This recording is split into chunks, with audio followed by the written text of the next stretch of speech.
My darling Lydia, I'll be away for a while longer. 2 months, I suppose. I have to make some changes so that I can provide for Rosie. Please take care of her for me and do not tell anyone about this. I will be forever grateful for this. G. OMG! How could she do this to me? Hi everyone, I'm Lydia, and I'm gonna tell you my amazing but totally bizarre story. But before I do, please like and subscribe.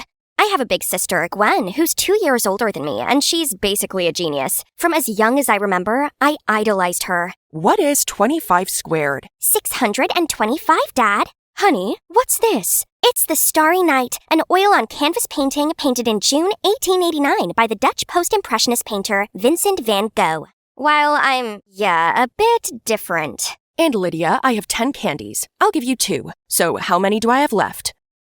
Isn't this doll cute, Daddy? Yeah, I'm no genius, with no particular talent, no flawless beauty, and almost no friends either. But Gwen didn't mind and was always supportive of me. It's fabulous! Fabulous! It's fabulous! That's why I adored her a lot and tried to copy everything she did. It's fabulous! What's so fabulous about my cat dying?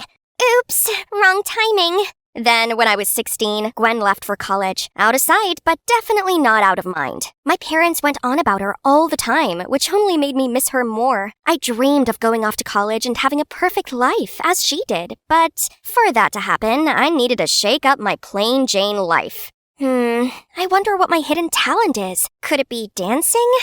No, definitely not. Okay, maybe singing would be better. Right now I'm in a state of mind I wanna be in like all the time.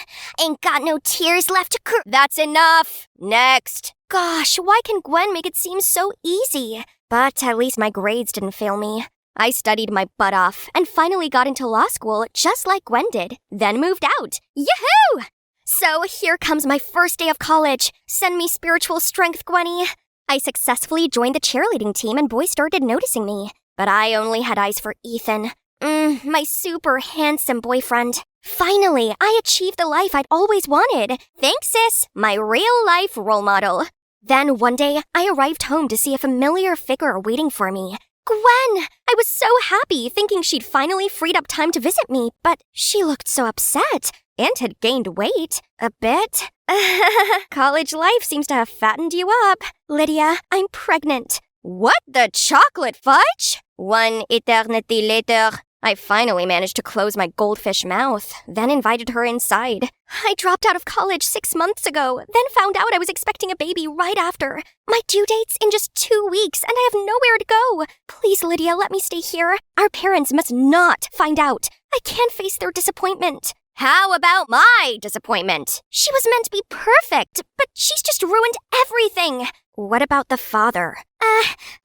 He has to study in France, so you're the only one I can rely on right now. As mad as I was, I still felt sorry for her. She is my sister, after all. So I let her stay, but refused to talk to her. During the whole week, she hardly slept a wink. She plodded around the place, constantly trying to rub her back and tensing through the pain. I hated seeing her in so much discomfort, so yes, I caved. Together, we prepared for the arrival of our new family member, and I have to admit it, I was kinda excited. Let's find an adorable, meaningful name. Okay, let me do some research. Love Rosie is my favorite movie, so let's name her Rosie. Wow, that's fast. Baby Rosie was born healthy and happy. We 3 had such a good time until one day, I arrived home from college to find a note and an envelope inside Rosie's crib. My darling Lydia, I'll be away for a while longer. 2 months, I suppose. I have to make some changes so that I can provide for Rosie. Please take care of her for me and do not tell anyone about this. I will be forever grateful for this. G. OMG! How could she do this to me? I still have college, my friends, Ethan, and now a niece? But when I turned to see Rosie smiling at me with those big, round, sparkling eyes, suddenly my heart melted. I can do this. Rosie, looks like it's just the 2 of us now. Mommy will be back soon, so please make things easy, won't you? She absolutely did not. Sometimes I wondered if Rosie was real or an AI program because every night at 3 a.m. sharp, she would cry her lungs out. And if her milk was a little colder than 98.6, she'd spit it all out. Not to mention, I have to come up with 1,000 ridiculous ways to keep her entertained. And my house was always filled with the smell of stinky diapers. But other than that, Rosie was very sweet. I can't bring myself to get angry at her. I had no other option but to take online lessons instead of going to class. One time, I forgot to turn off the mic, and suddenly, Rosie farted so loudly that the entire class immediately flocked around to look. Another time, I was so exhausted from staying up all night that I felt my eyelids drooping. Then, Lydia! Yes, dear, milk is coming! I don't think milk works for you, but an F will. Oh no. Despite my constant apologizing, I still ended up with poor results. This semester, I'd already failed 2 classes and been kicked out of the cheerleading team. You think that is the worst part? Think again. On a super lucky day, I was at Walmart, overwhelmed with dozens of diaper brands when I saw none other than Ethan. There's nowhere to hide, Lydia. You're doomed. Oh, hi, Ethan. Didn't expect to see you here. Sorry, recently I'm a bit busy. Do I know you? Huh?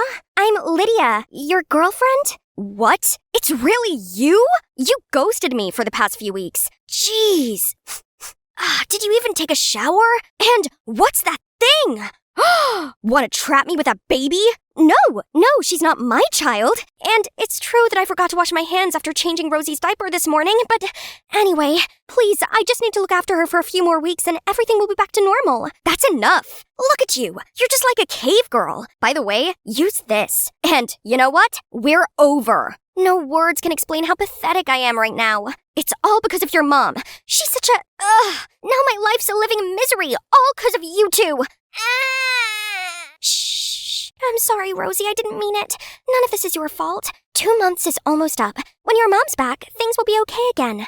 But 2 months passed, and Gwen was still nowhere to be found. Worse still, the money she left ran out. I had no choice but to find work, so I took a personal tutor job where students came to my place to study. Not a single soul applied, until one day I opened the door to see this guy. Hello, can I help you? I saw this flyer and want to attend the class. Oh, really? Sure. Come on in. Turns out, he's Augustin. He wanted to get onto the same law course as me, but last year he didn't make the grade. I tried my best to keep an eye on both Rosie and Augustin in separate rooms, but once in a while, Rosie let out a squeak. You hear that? That's my cat. Solve this equation. I need to go to the toilet. But you went 10 minutes ago. I have a small bladder. It runs in my family. Any problems? If you fall in love with someone, just confess like this. My love for you is like diarrhea. I can't hold it in. Mwahaha! Disgusting. I pity anyone who falls in love with him. I hurried back in to see him on his phone. So much for working hard. Huh. Hey, if you really want to get into college, at least put some effort into it. Like how you did your Snow White makeup. Oh no, it's baby powder. It's flour. I'm making bread. Didn't know you can make bread in the toilet. It's okay, teen mom. No need to hide your baby anymore. No judgment here. Seeing as the game was up, I told Augustin the truth. Surprisingly, he seemed understanding and even asked if he could see Rosie. Whoa! Who knew Mr. Jokester could be so good with babies? I've never seen Rosie so full of joy and laughter like that. Gradually, I no longer saw him as my student, but more like a friend. It's not like he came to my place to study anyway. We talked a lot, even outside tutoring sessions, and I learned so much about him. You'll never fulfill your law school dreams by playing games all the time over studying. Who said law school is my dream? And this is not a game. Huh, a fashion website? Don't tell me it's yours. Yeah, I'm the founder of this brand. No way. And what's this? Can you really sell this plain cap for $200? It's not about the cap. It's about the brand's design. He then told me he had always dreamt of opening his own fashion chain, but his parents never supported it and just wanted him to be a lawyer like them. That's why he was never serious about his studies and messed about. So, what's your dream? Become the best judge in America? It's totally not a hard question, but why am I speechless? I just want to be as cool as my sister, but she's not so cool anymore. Right then, Rosie squealed and filled her diaper, which somehow saved me from the situation. But Augustin's question got me thinking. I need to find the answer. You look distracted. What's on your mind? I found it! I want to be perfect! That's vague. How do you define perfect, though? Does it make you happy? I'm not sure. How about this? Have you ever thought about it? Oh, this is nonsense. Forget it. I've forgotten to take care of myself for so long. My boyfriend dumped me, and now my friends also ignored me. I became a loser, all because of a baby. Right then, my lecturer emailed me. A last-minute spot had come up on the debate team for the most important competition of the year. This is my big chance. But how was I supposed to care for Rosie and prepare for it? After a whole night of tossing and turning, the doorbell woke me. Was it Gwen? Oh, it's just some strange guy. Hi, you must be Lydia, Gwen's sister. I'm Kyle, Gwen's boyfriend, and her baby daddy. What on earth? Look at him. I didn't know Gwen had such a weird taste in men. Aren't you studying in France or something? What? Yeah, but without my baby, France, Germany, or even the North Pole are all meaningless. Can I see her now? And after that was the reunion of the century. Thanks for taking good care of Rosie, but now I'll do it. That's my duty as her father anyway. Kyle might look intimidating, but he seemed to love Rosie sincerely. So even though it broke my heart, I gave Rosie to her dad. Besides, there's a huge opportunity waiting for me. I put all of my focus into studying, and it was all going amazingly. I ate the competition and left no crumbs, then even got invited back onto the cheerleading team. My dream life was back. But why did I feel like I had this big hole inside of me? Congratulations, best debater of the state! Thanks. Sup? You took back everything you wanted. Why the long face? I don't know. I just feel empty. So, what can we do to make you feel happy right now? So, here we are, at Rosie's place. What's that loud crying and scolding sound? I impatiently pressed the bell, and Kyle took forever to answer. OMG, is that cigarette smoke? And look at the house! It's a huge mess! What are you doing to Rosie? That's it. Give her back to me. You have no right to take her away from me. The only one who can raise Rosie with me is her mother. So tell Gwen to come back to me. What? You didn't talk to Gwen about this? Last warning. Tell Gwen to come here and ask to be my girlfriend again. Then I'll consider giving her the baby back. Excuse me, it's father-daughter time now. I fell on my knees like all my strength was drawn away. It's all my fault. I handed Rosie to him. Calm down, Lydia. Let's try contacting your sister first. I called Gwen a million times, but no surprise, she didn't pick up. So I shot her a message about the current situation and asked her to show up ASAP. Me and Augustin waited outside Kyle's house for ages, and right when we were about to give up, Gwen finally appeared. We banged on the door, but that jerk Kyle refused to let us in. Oh, you finally showed up. If you want the brat back that badly, then it'll cost you, let's say, $5,000. What a lowlife! Gwen was inconsolable, and Augustin kept trying to kick the door down. Success! We were about to storm in, but then spotted Kyle running off with Rosie and jumped onto his motorbike. Call 911. We've got this. He led me over to his bike, and I clung on for dear life as we chased after Kyle. He was going so fast, and I thought we were going to lose him. Then suddenly, Augustin took a sharp turn up a narrow alley. What are you doing? He went the other way! Trust me, and hold on tight. We whizzed back onto the main road and managed to cut Kyle off at the town square. He tried leaving the baby there and running off, but the cops caught up just in time, and he was arrested. I'm so sorry. I shouldn't have left like that. I put you all in such terrible danger. All I wanted was to make things right. Gwen, it's okay. We're all okay. After that, we all went back to her dorm. Turns out she's now a journalism freshman. And I cannot believe my eyes. How could she live in a place like this? Why are you... My life wasn't full of roses at all. The perfect image that I built up was all fake, and it completely wore me out. But this is real. It's what truly makes me happy, so please understand. I didn't know that, but I'm glad you found your dream. You'll always be my coolest sister. And with a holding hand, Gwen found the strength to tell our parents everything. They weren't angry at all, and even felt sorry for her carrying all that burden alone. Turns out it was Gwen who put all the pressure on herself. Mom and Dad even suggested that Gwen move back with them, so they could help her take care of Rosie. Finally, everything was sorted out, except I realized law was not my passion after all. Now, which path should I take? Suddenly, Augustin came to me with a wrinkled piece of paper. How about you start with this? Gosh, you still keep it? Let's say I'll give it a try. Hi, it's me again, and today is the grand opening of my baby clothes store. All the clothes here are my own designs. Adorable, right? And my marketing and branding expert, aka my soulmate, is this guy. Oh, of course, my family was also here. Mom. Wow, Rosie had just spoken her first word. Let's take a picture to capture this memorable moment. 3, 2, 1. Oh no, sweetie. I'm Addison, but all my friends call me Addie. I'm just an ordinary girl who doesn't have any particular talents. But there is one thing I do have. That is... Oh, why don't we just watch the video to see what it is? This is my older sister, Olivia. She's beautiful, isn't she? She's also an amazing singer and has a talent for art. She can pretty much draw anything. I mean, I don't know how my parents could have such a perfect daughter like her, then have me. But I'm fine with that.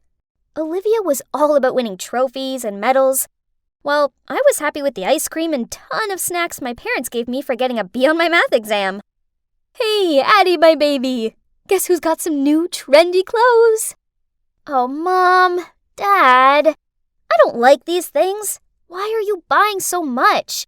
It's such a waste of money. However, Mom's desperate look made me cave, so I reluctantly grabbed a random item and went to try it on. Oh, it's a crop top. I stared at myself in the mirror. Okay, so my parents' dumbfounded expressions made their feelings pretty clear. I looked ridiculous. See, I told you already. I'm way too short to wear tops like this. Right at that moment, Olivia walked by. I immediately ran over to her. I think you should have this top. It'll bring out your nice figure. You'll look so cute in it. Mom shook her head. No, if Olivia wears this, everyone will see her navel. Isn't that the point of crop tops? Then Dad chimed in. Anyway, Liv, where are you off to in such a hurry? It's not that nonsense model club again, is it? Speaking of clubs, is the school dance club still recruiting? You should join. You'll get in for sure. My sister rolled her eyes, then left, slamming the door behind her. I loved my sister, but she just seems to find me annoying. She was like the ice queen, always shutting me out. She never allows me to borrow her clothes or to touch her stuff. And if I ever try to go into her room, she freaks out. It's not that she's mean as such, but she tends to act like I don't even exist. It's okay. I mean, I'm kinda used to it. I live my own life and she lives hers. So that's why when I got my first cell phone and started to use social networks, I didn't try to search for her profiles, though I knew she was on all those platforms.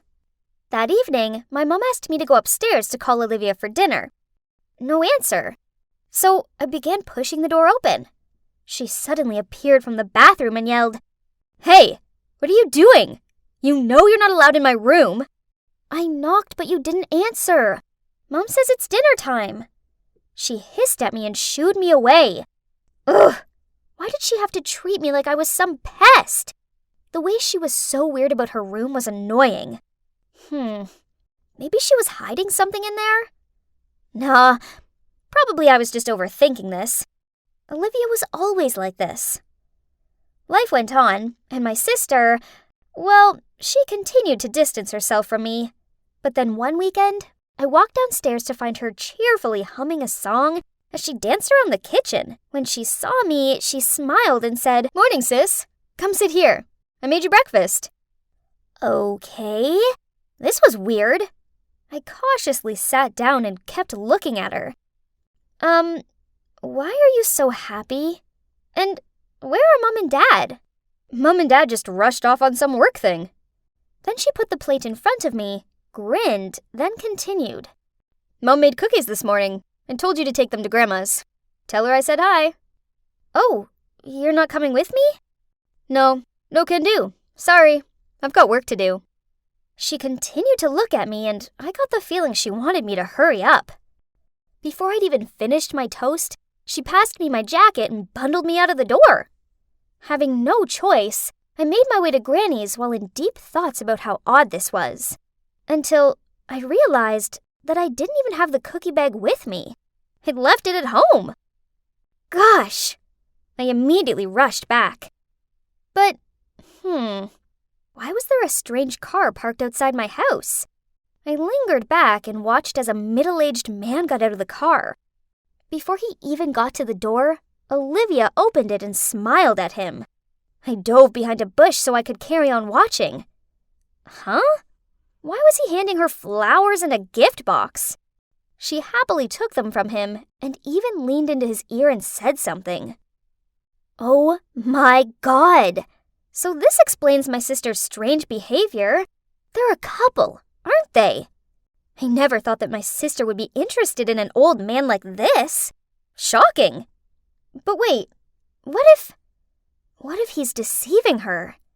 As Olivia may look sharp, but she's actually very innocent. If that was the case, I would beat him black and blue.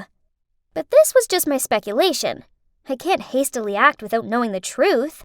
So I decided not to let them know that I was there, and quietly entered the house through the back door to get the cookie bag. Later that day when I arrived home, my sister was back to her Ice Queen self. She was cooking in silence, so I told her Grandma said hi, and she just grunted, then carried on stirring her soup. I needed to find out what was actually going on. The perfect opportunity arose a few weeks later, when Mom and Dad went away on a weekend trip. I told Olivia I was meeting some friends for a picnic, but this was a lie. I actually hid in my faithful hiding spot and watched. As expected, the old man showed up and Olivia let him inside. The door was ajar, so I tiptoed inside and heard them laughing in the living room. I peeked in, and to my astonishment, my sister was sitting on the couch wearing the weirdest outfit ever. It was those kinds of clothes that only catwalk models wear. And most of all, she had this heavy makeup on and looked like a totally different person. The strange man was sitting next to her. Both of them were looking at her phone and laughing happily. Oh gosh, now everything was clear. From her reserved nature to her seemed-to-be secret room, it was all so she could continue to hide this age difference love story. I didn't know how to react now. I just kind of felt bad for her because she had to hide it. I mean, this was her home, and we were her family. We might not have been close, but she was my big sister, and I wanted her to be happy. If this love was real, then I fully supported her. And if this guy turned out to be bad, well, then I'd protect her to the end. My parents returned that evening, so I set up a family movie night. A great idea for family bonding, right?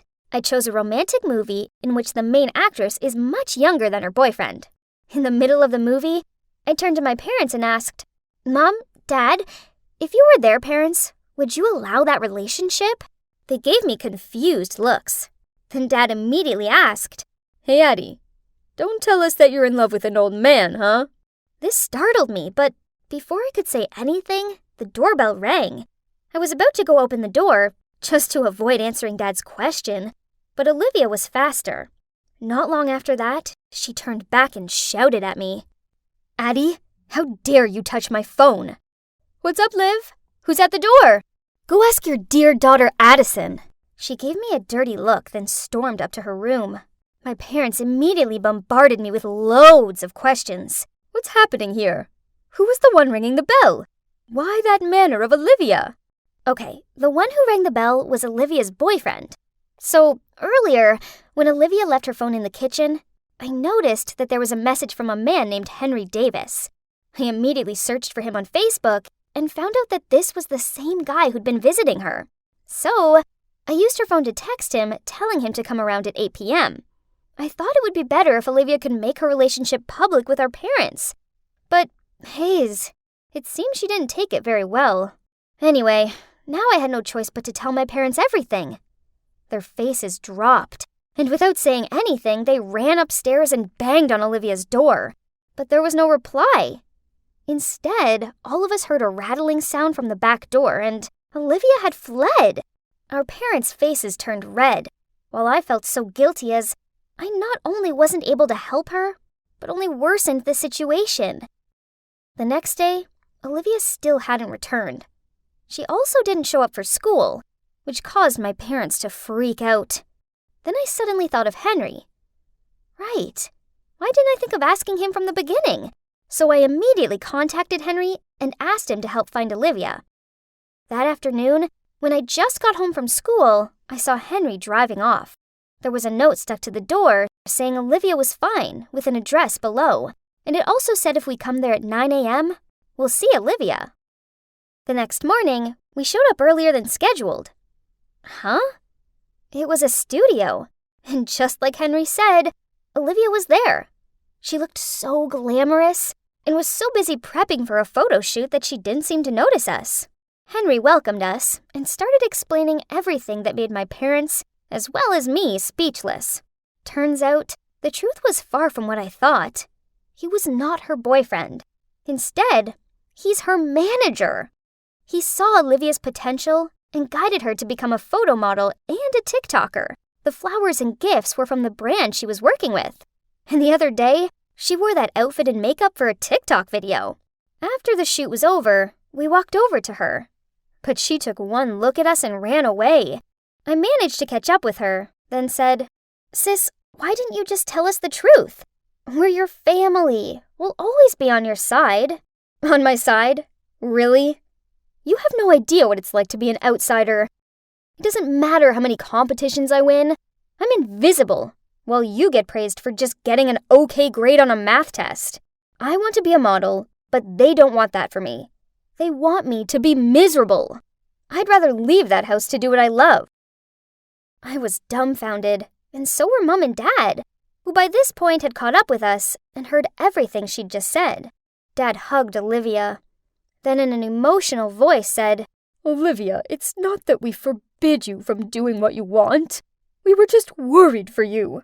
We just know that this industry can be complicated, and we don't want you to get hurt." "That's right. And it's not true that we love Addie more than you. You just excel at everything, and we just didn't want Addie to feel insecure. We're really sorry, Olivia. We all love you." "Oh no, Mom, don't worry. I never felt that way. Actually, I've always admired Olivia, and it made me sad when she ignored me." Olivia burst out crying, and our whole family hugged each other tightly. "Sorry to interrupt, but you must have had some idea about Olivia being an internet star already, right? I mean, it's easy to tell from her social networks." I shyly said, I don't follow any of her accounts. I thought she just wanted me out of her way." Henry then patted my head and showed us Olivia's social media accounts. And wow, she had millions of views and followers. We all watched some of her TikTok videos together, and she totally rocked it. Seeing how much this meant to her, my parents came round to the idea of her being a model, and they even thanked Henry for helping her. Then Olivia came closer to me. "Hey, Addie. I'm sorry for being so cold in the past. Turns out, you love me so much and will support me regardless. At least now if I really fall in love with an old man, I don't have to worry, right?" Then everyone laughed. Oh, even though my plan didn't, well, go exactly as intended, I still call it a success, because it all ended out great in the end. You thought it was all finished, huh? Nope, not yet. There's one more thing I want to show you guys. That night, for the first time, Olivia let me go inside her room.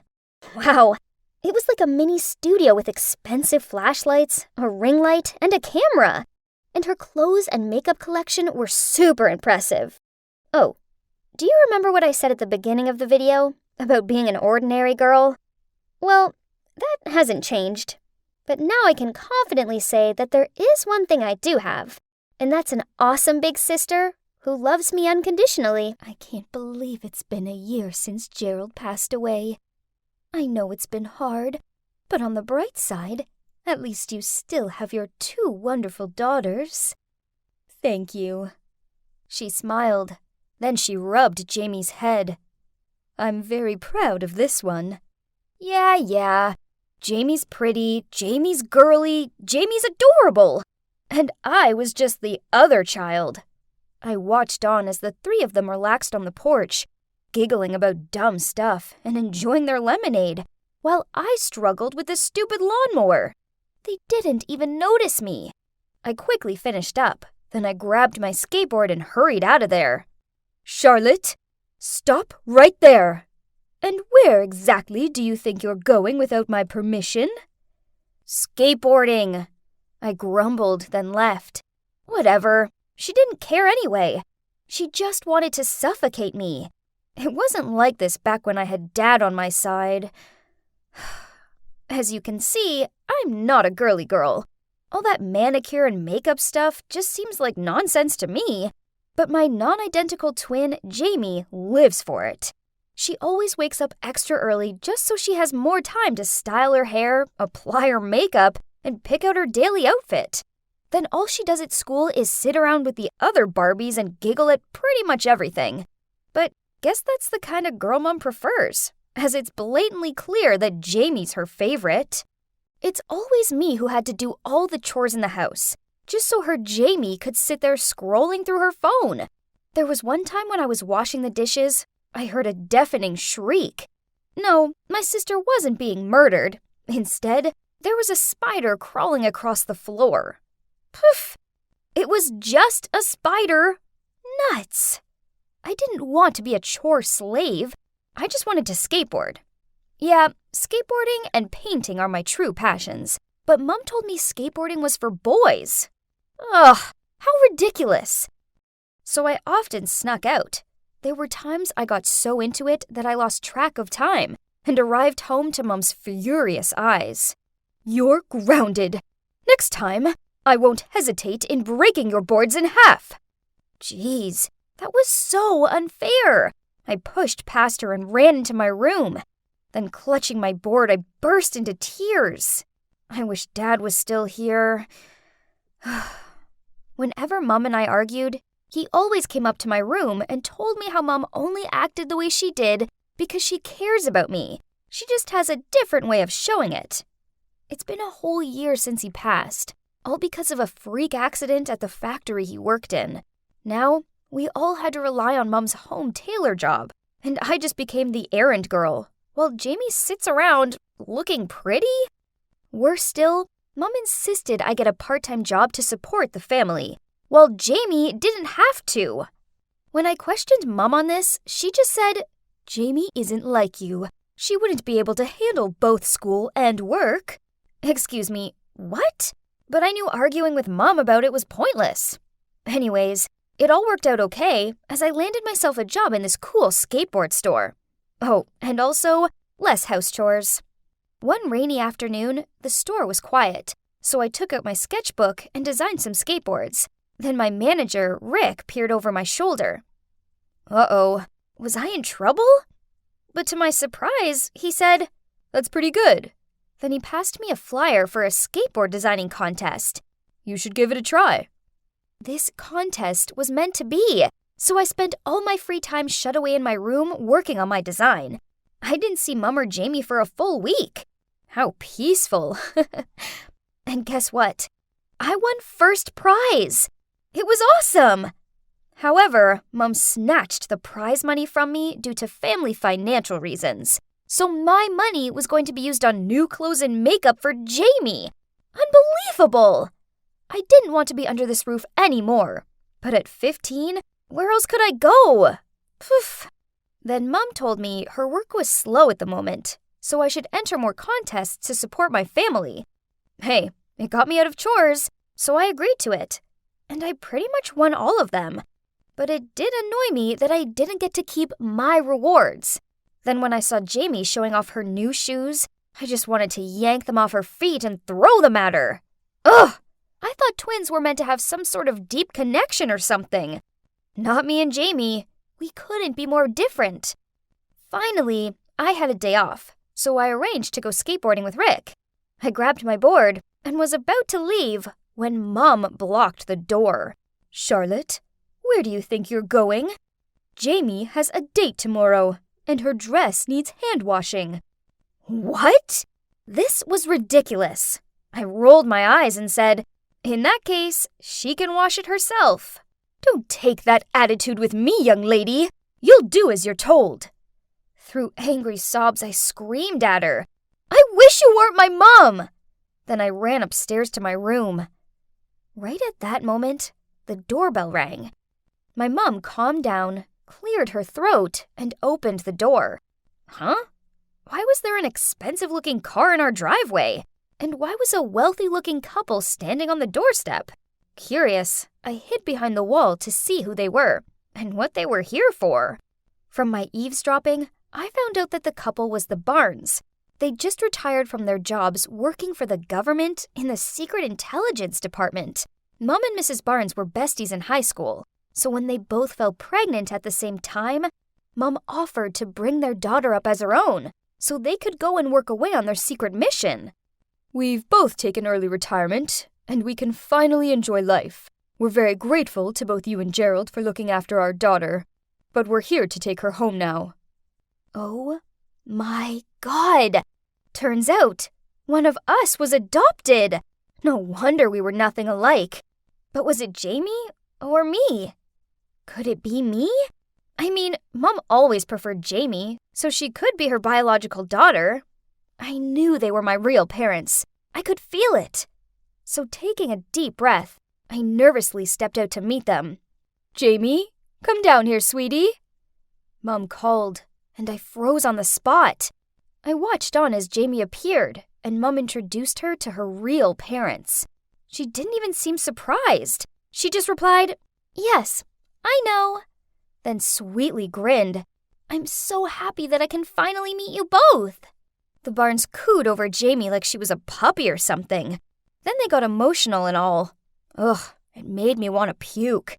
I ran up to my room, locked the door, and cried. Life was so unfair. Jamie was always the lucky one, while I always got the raw deal out of things.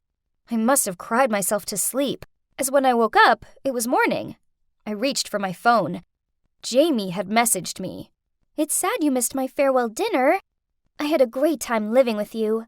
Come and hang out sometime, okay?" Poof! I aggressively threw my phone down onto my bed. Bold of her to assume I would ever want to hang out with her.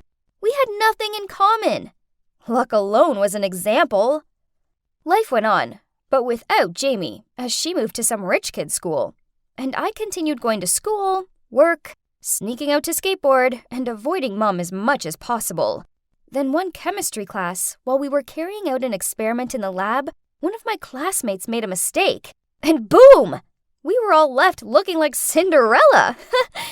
And that might have actually been the best thing of that day, since we were dismissed 2 hours early. Excited, I rushed home to get my skateboard, but I knew I needed to sneak past Mom so she didn't accuse me of skipping class. But as I passed the kitchen, I saw her sitting at the table sobbing to herself. What was going on?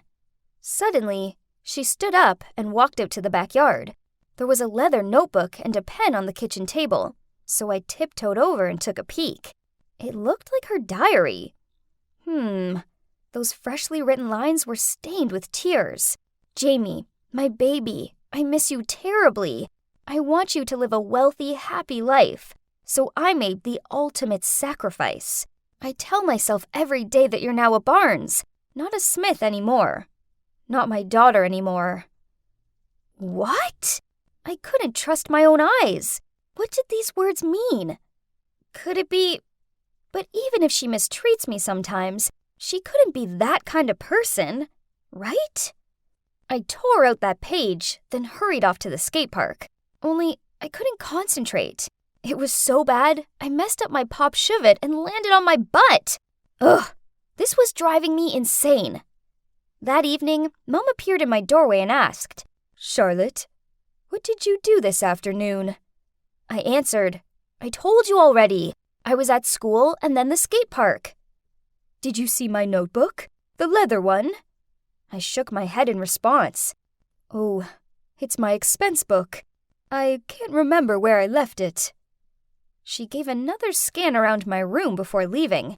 When she was out of sight, I immediately pulled out my phone and texted Jamie. "Jamie, I miss you a lot. Can I come over to your house tomorrow?" I needed to see Mr. and Mrs. Barnes. I had to find out what was going on once and for all. Jamie replied she had a date the next day. While I was typing out a reply, she sent me another message. "We can't hang out. Please stop contacting me." Okay, that was weird. Did she sense something was up? I checked Jamie's social network profile and noted down the name of her new school. The next morning, I skipped class, went straight to Jamie's school administrator's office to ask for the Barnes' address. Oh, and of course, I made up a convincing story. Jamie's my sister, but then we found out she's actually the Barnes' biological daughter. Now my mom, who raised Jamie all these years, is really sick, and I need to tell her, but I don't know how to reach her. Perfect! She handed me the address and even wished me luck. There was no point wasting time, so I skated my way round to the Barnes'. As I rang on their doorbell, I could feel my heart somersaulting in my chest. I introduced myself as soon as they answered the door. Hey, I'm Charlotte, Mrs. Smith's daughter, but I strongly believe I'm not Charlotte Smith because I have something to show you. Then I handed them the torn page from my mom's diary. They both turned ghostly pale, and Mr. Barnes even had to grip onto the doorframe to steady himself. I felt bad for putting them through this. I mean, what if I was wrong? So I suggested, let's just do a DNA test to be sure. A few days later, the Barnes turned up at our house with Jamie.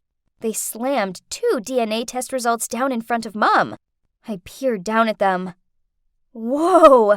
Turns out I really am the Barnes' biological daughter after all.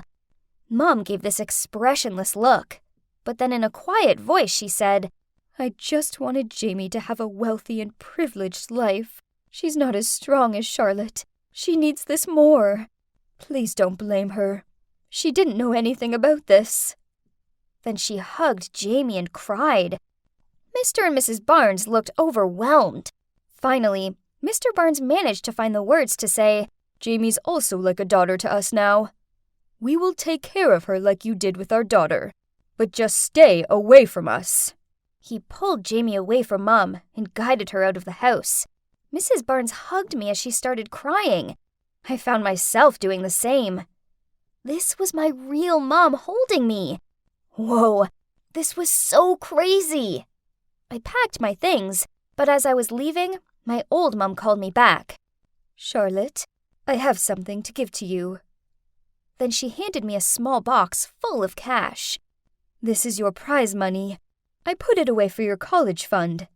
You better have it back. I'm so sorry. My sight blurred with tears. Dad was right. She still cared for me. My parents will forgive you. Then you'll soon see both of us again, I said as I hugged her tightly. Then I turned and left. A new life was waiting ahead of me. I'm so excited as it's my graduation ceremony tomorrow. Eek! And today I'm on my way to the airport to pick my mom up. I can't wait to see her, but, well, it's complicated. I grew up in Philly, but I've been studying here in Toronto for the last 3 years. I'm so grateful to God for letting me be a girl because, girls' lives are way more colorful than boys' lives are. Clothes, makeup, shoes, you name it. For girls, it's just so much more fun. I understand I'm probably confusing you. Well, up until the age of 18, I lived life as a boy. Kai. Actually, Kai's my legal name. I grew up with toy trucks, dinosaur wallpaper, and a rocket-shaped playhouse. Then, at 2 years old, Mom moved into a villa out in the countryside. It was just us and our old maid Rita. Meanwhile, my father and grandparents stayed in the city and ran the family company together. Back then, all I knew was my family was rich and successful, but I didn't think much about it. Hey, I was just a kid. All I cared about was getting to choose what color tumbler I had my juice in. Mom always said we moved away because of her migraines, which worsened in hectic surroundings. Nonsense. She just wanted to keep me away from the family so they wouldn't figure out I was actually a girl. Crazy, huh? So I must have known I was a girl, right? The thing is, when you're little, you pretty much believe everything your mom tells you. So when she said I was a boy, then I had no reason to think otherwise. Still, I was drawn to girly things like a magpie was to anything shiny. For instance, I tried putting my mom's sparkly hair clips in my short hair, but Mom caught me, took them out, and told me they weren't for boys. Another time, when I was at a play date at this boy's house, I peered into his sister's room and saw all of the Barbies and dolls. Mesmerized, I took one and started playing with it, but then I heard him laughing at me, and he teased me that I was a boy and I shouldn't like gross things like dollies. I didn't like being teased, so after that, I tried to keep my liking for girly stuff to myself. I pretended to like action figures, aliens, and cars, but to be honest, I didn't care much for them at all. But the older I got, the harder it was for my mom to keep up the lie. The trickiest part being the school restrooms. To hide the secret, Mom told me the bathrooms at school were dirty, and if I used them, I'd end up with scaly green skin. So every day on the break, Rita would come and take me home to go to the toilet. At first, people at school thought this was weird, But then I guess they just put it down to odd things that rich people do. The other boys annoyed me. I didn't want to play football or run around the playground pretending to be a gladiator. Instead, I wanted to hula hoop with the girls and plait the manes of their toy ponies. So I did just that. One time, when I was waiting to get picked up from school, me and my friend were flicking through her girly magazine. Then suddenly, Mom stormed up to me and dragged me out of the girl zone. Then on the ride home, in a serious voice, she said, "Kai, boys have to play with boys. It's just the way it is." This sucked, as I didn't want to play with the boys, but I didn't want to upset my mom, so I stopped playing with the girls. From then onward, I mostly just sat by myself and read fairy tales about princesses and mermaids, which I disguised in the covers of boys' books. My mom must have realized how I felt, so she didn't want to risk me being around other girls, which is why at 11, she insisted I went to an all-boys school. That sucked, as I had never really gotten along with other boys, if not to say that I hated them. But then, during lunch on my first day at the new school, this boy called Kevin sat down next to me and passed me half of his candy bar. We became best friends after that, and even built a den together in the nearby woods. Hanging out with him were my happiest days, as in those moments I just felt free. Then one day during a biology class, the teacher passed us sheets with diagrams of boys' bodies. My body didn't look like that. Was there something wrong with me? Confused, I decided to confide in Kevin about this. He was also a boy, so he could help me, right? I held up the sheet and whispered to him, my body is different to this. Before Kevin even had a chance to answer, one of the other boys shouted out, "Kai's different from us, let's go check it out." Then, to my horror, some of them lifted me and started carrying me toward the bathroom. I was screaming at the top of my voice. Luckily, the teacher ran out into the hallway after me and demanded the boys put me down at once. My mom rushed to school ASAP to take me home, as she received a call from my teacher about the incident. She tried cheering me up with ice cream, but it didn't work. I was so upset and confused. "Mom, why am I different from other boys?" She gave a wounded look, sighed, then in a quiet voice said, "Before I tell you the truth, I need you to understand that I love you, Kai, and everything I do is to protect you." She hugged me close to her, then continued, "I was so desperate for a child, but after years of trying, it felt like it wasn't meant to be. Then I found out that your dad cheated on me with another woman, and she was pregnant with a boy." I stared at Mom with wide eyes, patiently waiting to hear what came next, because so far, nothing made sense. This was hard to bear, but just when I thought my heart would break, well, I fell pregnant with you. You have to understand, your father and grandparents have very old-fashioned mindsets on the company and having a male heir to inherit it. So, even though his mistress ended up having a baby girl, and your father agreed to fund them both only if they moved to Miami, I knew you'd never be respected in your father's eyes, not as a girl. That mistress of his would make sure their daughter came back and got everything over you. I just couldn't let that happen. So I lied to everyone that you were a boy. I know you're probably angry with me, and I don't blame you. But you can't tell your father the truth. You can't tell anyone the truth. Wow. So, I was a girl? Now everything started to fall into place. This explained a lot. But of course I was furious. I'd been forced to live a lie just to please my mom. It took a few days before I began to calm down and be more understanding. I guess things must have been really hard for her too. Also, I was kind of relieved I was actually a girl, as deep down I'd always felt a desire to wear pretty dresses and play with dolls. I told Mom this and said I loved being a girl, so she made a compromise with me. I'd continue living as Kai until I was 18, and then I would go and study abroad, as the girl I'd always dreamed of being. After that, I moved schools to keep up the secret. It sucked that I didn't get a chance to say goodbye to Kevin, but I was relieved to go to a co-ed school again. Mom said I could hang out with the other girls as long as I kept the secret. Then, when I started high school, things became more complicated. Firstly, my voice was naturally soft, so I had to put on this gruff voice, which would leave me with a sore throat by the end of the day. So I just became one of those kids who didn't say much. I had to spend ages each morning wrapping a bandage around my chest to flatten it, and then I hid beneath baggy t-shirts and sweaters. I also had to do this boy walk. Then there was the bathroom. I swear everyone thought I had bladder problems, as I was the kid who always asked to go to the bathroom mid-class to avoid the other boys. At least there's one good thing out of this was that I didn't have to deal with sweaty PE, as Mom had told the principal that I had a health problem, so I could stay out of these risky activities, especially swimming lessons. But the struggles would never stop. I often looked at the girls with their glossy lips and in their cute vest tops with envy. Oh, how I longed to be able to be who I wanted to be. Finally, high school finished, and true to her word, Mom sent me off to a college in Canada. She sorted all of the paperwork out for me. There, I changed my name to Leanna, and I started my new, exciting life as a girl. I love long, shiny mermaid hair, so I started wearing a wig. I watched so many YouTube videos on how to apply makeup, painted my nails, wore pretty outfits, and tried walking in heels. Okay, all of these things would take some practice, but it still felt amazing. I was finally free of my old fake life and I could just be me. But I knew my family couldn't find out the truth, as it could have catastrophic effects for me and my mom. So I still had to dress and act like Kai again whenever I FaceTimed Dad or my grandparents. Time sure flies when you're having fun, doesn't it? I couldn't believe I was graduating tomorrow, and I was so grateful that Mom would be here to see it. When I picked her up from the airport, we both hugged and cried, then hugged some more. Through sobs, she blurted out, "Look at you! You look so different." Thanks, Mom. I smiled and wiped her tears away.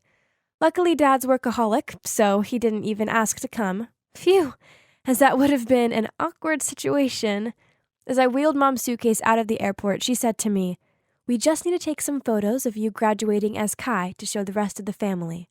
I didn't want to be Kai on my special day, but I knew it was something that had to be done. So I forced a smile and said, "Sure, Mom, but let's do it where no one else can see us.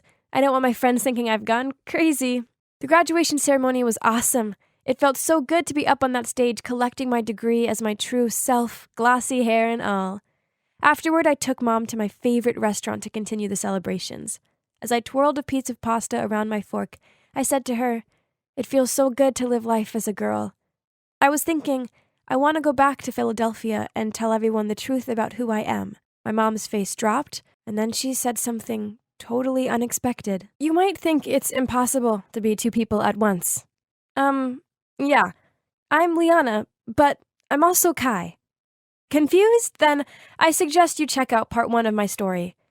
In short, my mom fooled everyone, including me, into thinking I'm a boy when actually I'm a girl, so my traditional-minded family wouldn't be lured into giving away my inheritance. Back in the restaurant, and I'd just shown my mom how I wanted to go back to Philly and tell my family the truth. "No," she shook her head. "You can't. It's not the right time." "But Mom, why? I don't want to lie anymore." "Stay here, and I'll tell your father you're doing a master's degree." Again with the lies. I'm sick of them. I just want to be me. I let out a frustrated sigh. "I know you do, but I don't want you losing out on your future." I gave her a quizzing look. "Come on, Mom, it wouldn't be that bad." "Honey, Diamond is back, and she's adamant to worm her way into the company." Oh no. This changed things. You see, Diamond's my sassy, ambitious half-sister. My father had her with his mistress. Now Diamond was back from her studies in Australia and eager to claim what she believed was hers. Ugh. Mom continued. "She's always snooping around the house, and her attitude is awful. It's only a matter of time before she refuses to leave. That's why I told you this was not an appropriate time to come out with the truth. Diamond would take advantage of it and turn everything into a bigger mess." Well, that was that. I had no choice but to stay in Canada. Ugh. On the plus side, at least I could be Liana here. Then one night, I just returned home from a party in my bodycon dress and heavy makeup when my phone buzzed. It was a video call from Mom. "Hi, Mom." I popped myself down on my bed. "Oh, that Diamond is a piece of work. She used my Ralph Lauren trinket dish as an ashtray. Can you believe that?" "Oh, that's awful. Have you spoken to Dad about it?"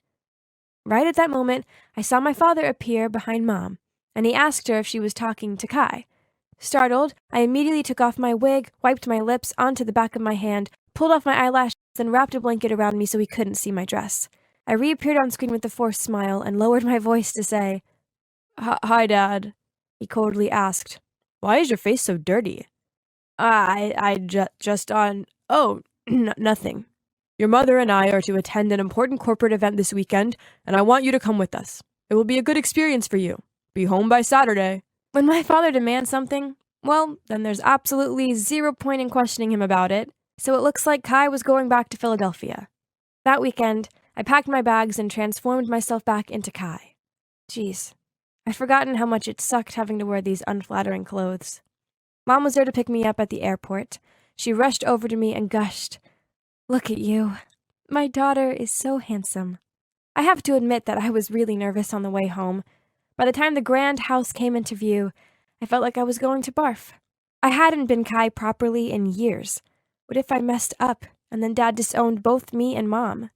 Mom must have sensed how I was feeling, as she took my hand and led me inside. My father was sitting on the edge of the couch with a black coffee and a ton of paperwork in front of him. "Hi, Dad." Mom elbowed me, so I coughed to clear my throat, then in a male voice said, "Hi, Dad. Your son is back." "Yes. Hello," Dad replied, his attention still on his paperwork. Phew. It seemed that he hadn't noticed my voice mishap. After that, I went up to my room, freshened up and changed into my suit. I sprayed myself with cologne, as smelling like a guy might make me act more like one, right? Later on, my father drove us to the event. He wouldn't stop going on about people he wanted to impress and contracts he was after. So without thinking, I grabbed my mom's purse and pulled out her compact mirror and lipstick.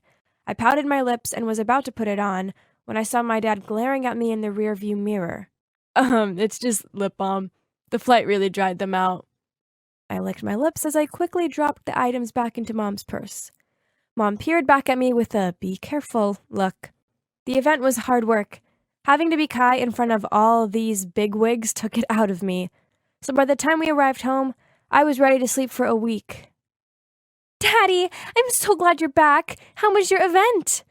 A girl suddenly rushed out of nowhere and wrapped her arms around my father. "Oh, hi, Mrs. Wilson.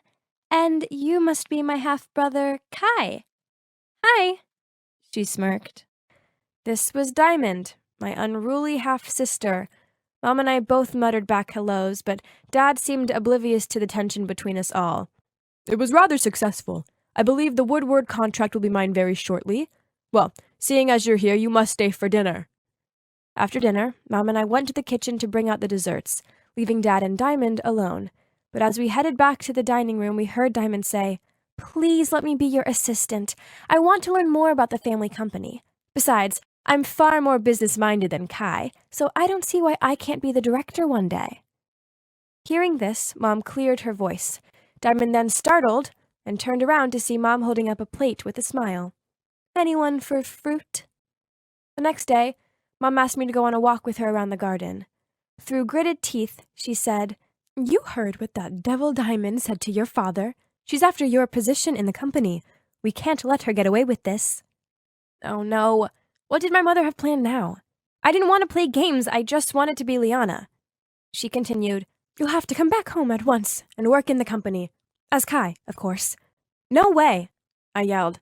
"I've followed your selfish rules for 20 years. This is my time now. I'm not doing this." I started to walk away, but Mom pulled on my arm. "Darling, I know." She let out a thoughtful sigh. "But if you tell the truth now, then your father might disown us, which will allow Diamond to wriggle her way to what is rightfully yours. We can't let this happen. It's unacceptable." I shook free of Mom's grip and stormed off. This time she didn't try to stop me. I needed time to think this all through. I didn't want to be Kai anymore, but I also didn't want us to lose everything. I really hate doing this, but I guess it's not totally unreasonable of Mom having to pull out these desperate measures. I found my mother in the conservatory, staring thoughtfully out of the window. On seeing me, she smiled. "Oh, Kai, Mom, I'm sorry. I've been childish. I know you only want the best for me." Mom took my hand and replied, "No, I'm the one who's been asking too much of you. I've been thinking, and perhaps there's a way in which you can be both Kai and Liana. I gave her a questioning look, and she continued. It's bonkers, of course, but it might just work. She chuckled. Kai should get engaged to Liana. What? My mother wanted me to get engaged to myself? But then thinking about it, my mother was an expert at bringing her crazy ideas into fruition. Besides, what did I have to lose? Well, besides my entire family and inheritance. So the next day, while I was having dinner with my parents and grandparents, I stood up and announced, I have something to tell you all. I have a fiancé, Liana. She's smart, beautiful, well-educated, and you're all going to love her. We plan to marry as soon as I finish my master's degree. Then I passed around my phone with a Liana picture on it. My grandparents seemed thrilled, and my grandpa said, yes, it's about time our beloved grandson found himself a wife. I held my breath as the picture reached my father, and he peered down at it with scrutinizing eyes. He looked up at me, and for a horrible moment I thought he'd figured out the truth. But then he said, Good. So, when will we meet this Liana? Soon. She's just finishing her courses. She's coming over next week. But I still had some paperwork going on at school, so Liana will visit you guys first, and I'll fly home later. That's how excited she is to meet you all. I can't wait, dear. She seems like a lovely young lady. My grandma looked genuinely happy. Then I continued, Yes, Nanny, she is. And in fact, I turned to Dad. Liana is looking for an internship. It would be nice if she could get a spot in our company, as she'll have to learn about our family's business sooner or later. Right, Dad? He seemed pleased as he replied, Very well. Just bring her over. So Mom's latest crazy plan seemed to be working. After my announcement, I stayed home for a few more days as Kai. Then I flew back to Canada, packed my things, and flew back as Liana. Phew, this was exhausting. Walking into the house with all eyes on me was terrifying, but everyone rushed over and greeted me. Even Diamond. Mom linked arms with me. Darling, our house has plenty of guest rooms. You gotta stay here, I insist. We all are family now, aren't we? Please, make yourself at home. Smiling, I replied, Thank you, Mrs. Wilson, that would be lovely. Suddenly Diamond interrupted. Oh, seeing as this house has that many spare rooms, why can't I have one? Mom looked flustered, then reluctantly replied, Sure, Diamond. I have never said that you couldn't. Just pick one. This was not part of the plan, but fine. I ain't scared of her. Mom then led me to my room and kept reminding me to be extra careful now that Diamond was around 24/7. On one occasion, I was reading by the window in our home library when Diamond waltzed in and yanked the book off me. Oh, I get it. You're only marrying that half-brother of mine for the first edition books, she winked. I took the book back off her, then politely replied, Yes, I'll marry whoever I need to if it means getting this 8th edition book published in 2017. Oh, the glamour. Hilarious. She just sneered and walked away to hide the humiliation. Unfortunately, even at work, I didn't get a break from Diamond. Instead, I was assigned a job under her management. Ugh. One time, I returned from lunch to find the report I was working on had vanished from my desk. I pulled my desk apart looking for it, only for her to pass it to me at the end of the day. Then, with this devious grin on her face, she said, You were meant to have this finished today, weren't you? It looks like you're in for a late one. Ugh! She was definitely more of an imitation than a diamond. And as he'd predicted, my father ended up getting the Woodward contract, and it was a huge deal. Some of the representatives from the company were coming in to discuss the project, so everyone seemed to be buzzing around like flies in preparation. Diamond ordered me to make coffee and take it to our guests. I was walking with the tray of drinks when I bumped straight into someone. Oh no, the coffee soaked his white shirt. As I muttered out a sorry, I realized something. I knew this man. He looked really familiar. It was Kevin, my old school friend. He'd changed so much, but it was definitely him. I'd recognize him anywhere. But he didn't seem to recognize me, which I guess wasn't surprising seeing as I was dressed as a girl. I wonder what he was doing here. Oh no, I'd just covered my childhood friend Kevin in coffee, but I'm currently Liana, so he didn't recognize me, as he only knew me as Kai. Confused, Then you should check out parts 1 and 2 first.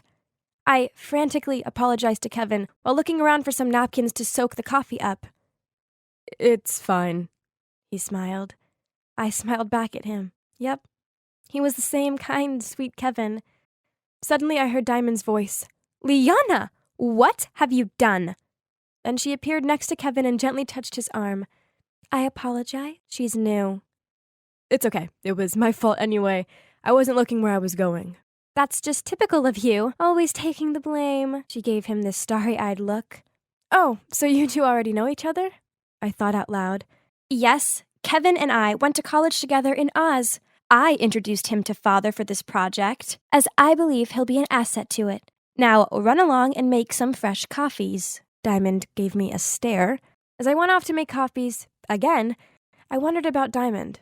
Did she like Kevin? Oh, no. That manipulative girl doesn't deserve such a sweet guy like him. Later that day, we had a meeting where my dad introduced Kevin as the leader of the project. Kevin then thanked him and started talking about his visions for this project. And it was so obvious how all the girls in the room couldn't take their eyes off him, including Diamond. Ugh. The next day after work, I followed Kevin out to the parking lot and shouted his name. When he turned and saw me, he smiled, and I instantly felt warm inside. I have something for you, as an apology for ruining your last one. I passed him a new shirt. I hope I guessed your size right. Thanks, you really didn't have to do this. He looked flattered as he took it from me. Yep, you have the size spot on. Impressive. His comment caused me to smile to myself. Living as a boy for years at least gave me a perk of understanding their sizes. I waved him goodbye and started to walk off, but he shouted, Wait, is there any chance I could have your number? You bet. I was blushing so hard by then. And after that, we started messaging each other, and every time my phone buzzed with his name, I found myself doing this gummy smile. Unfortunately, I couldn't stay in my love bubble with Kevin forever. Instead, I had to spend my days being bossed around by Diamond. Ugh. Once, she was ordering me to revise a report I'd already redone twice. Suddenly, Kevin walked over, picked up the report, and said, Oh, this one. You've done a good job with it, Liana. No need to change anything. Diamond looked furious at being undermined, and I couldn't hide my smug look. Take that, little Miss Bossy. After she left, I thanked him for helping me out. It's fine. Hey, don't take much notice of Diamond. She's just intent on impressing her father. If she causes you any more problems, just come find me, okay? Oh, what a sweet guy he was. But one afternoon, I walked into the office kitchen to make myself a drink and saw Diamond and Kevin having a serious chat. On seeing me, Diamond said to him, I'm sorry, Kevin. You needed to know the truth. Then she gave me a snooty look as she passed me. I wonder what that was about. I was going to ask him, but before I could, he just left without so much as a glance in my direction. Okay, that was weird, but maybe he was just busy, right? That evening, I messaged Kevin and asked him if he wanted to go for a jog in the park. He agreed, but when he showed up, he could barely meet my eye. Kevin, what's wrong? He was silent for a moment, then shouted, Why? Why did you lie to me? Diamond told me how you're engaged to Kai. Why did you lead me on? I sputtered out, but he just tutted, then walked off. I stood there speechless and wondering how I was going to get out of this mess. If this wasn't bad enough, as I was on my way home, my phone buzzed. It was a message from Diamond. Leave the house and the company by tomorrow, else I'm telling Kai the truth. Of course, I just ghosted her dumb message, and true to her word, the next day, my Kai phone went off. It was Diamond telling me how Liana was cheating on me. It was crystal clear she wasn't going to drop this. Some days later, my father asked me to go to dinner with him, so he could get to know me better before I married his son. I thought this was sweet of him, so I agreed. Besides, this was a great opportunity to test the water, figuring out if he's ready for the truth yet. We had some small talk over the appetizer. Then suddenly, Dad put down his fork and asked me, How is Kai? It's such a shame to admit, but we've grown distant over the years, and it was all my fault. I know I haven't always been the best father. He trailed off. Kai's good, I replied. I guess it was now or never to say what I wanted to. Actually, he's really happy in Canada. And, well, he has these big dreams of becoming an architect. Oh, I didn't know that. He lowered his head. I just thought he'd want to inherit the company one day. his heart isn't in it. He's so afraid of telling you as he doesn't want to disappoint you. He was silent, and I worried he was going to yell at me, only he didn't. Instead, gave a thoughtful sigh, then replied, "Very well. I respect Kai's decision, and I will support him on whichever path he chooses." This was totally unexpected from him. I was so overwhelmed, I left my seat to hug him, and I told him I'd pass the words to Kai. Now I finally knew how much Dad loved Kai, which means he loved me too, right? I just needed to find a good time to tell him the truth. The next day, on my way home from work, I received a frantic phone call from Mom. Turns out, Diamond had told everyone in the family that I'd cheated on Kai. As I was trying to figure out what to do next, Dad messaged my Liana phone and demanded I come home at once. On the way home, I thought about what I was going to say to him. Geez, this was terrifying. If it went wrong, Mom and I could end up disowned. I knocked on his study, and in a serious tone, he said, "Come in." Then on seeing me, he continued, "Liana, Diamond seems adamant you are liaising with Kevin behind my son's back. Please explain yourself." I took a deep breath, then blurted out, "The thing is, I'm not cheating on Kai because, well, I am Kai." Then in Kai's voice, I continued, while slowly took off my wig. "I was never actually a boy. Instead, I'm a girl, but Mom didn't want me losing out to Diamond, so she made me pretend to be a boy." He was so shocked. He leaned back in his chair and almost tumbled backward. I explained to him why Mom and I did what we did. It was such a relief, finally having that weight off my shoulders. I knew Dad needed some time to digest this avalanche of information, so I put my wig back on and went to find Mom. She was pacing her bedroom in anxiety. "I've told you to be extra careful around Diamond. Now how are we possibly meant to carry out this plan?"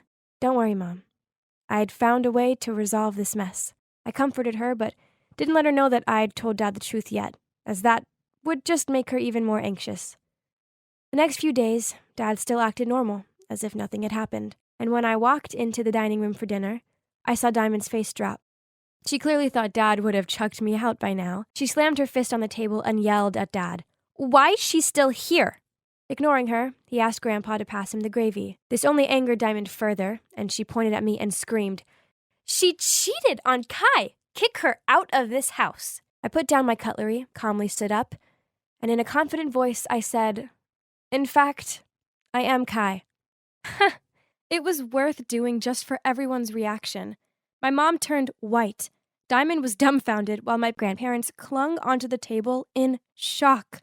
After I'd explained it all to them in more detail, Diamond was the first to respond. "So you and your mother lied to everyone? This is unacceptable. Get out of this house." Poor Mom looked so ashamed.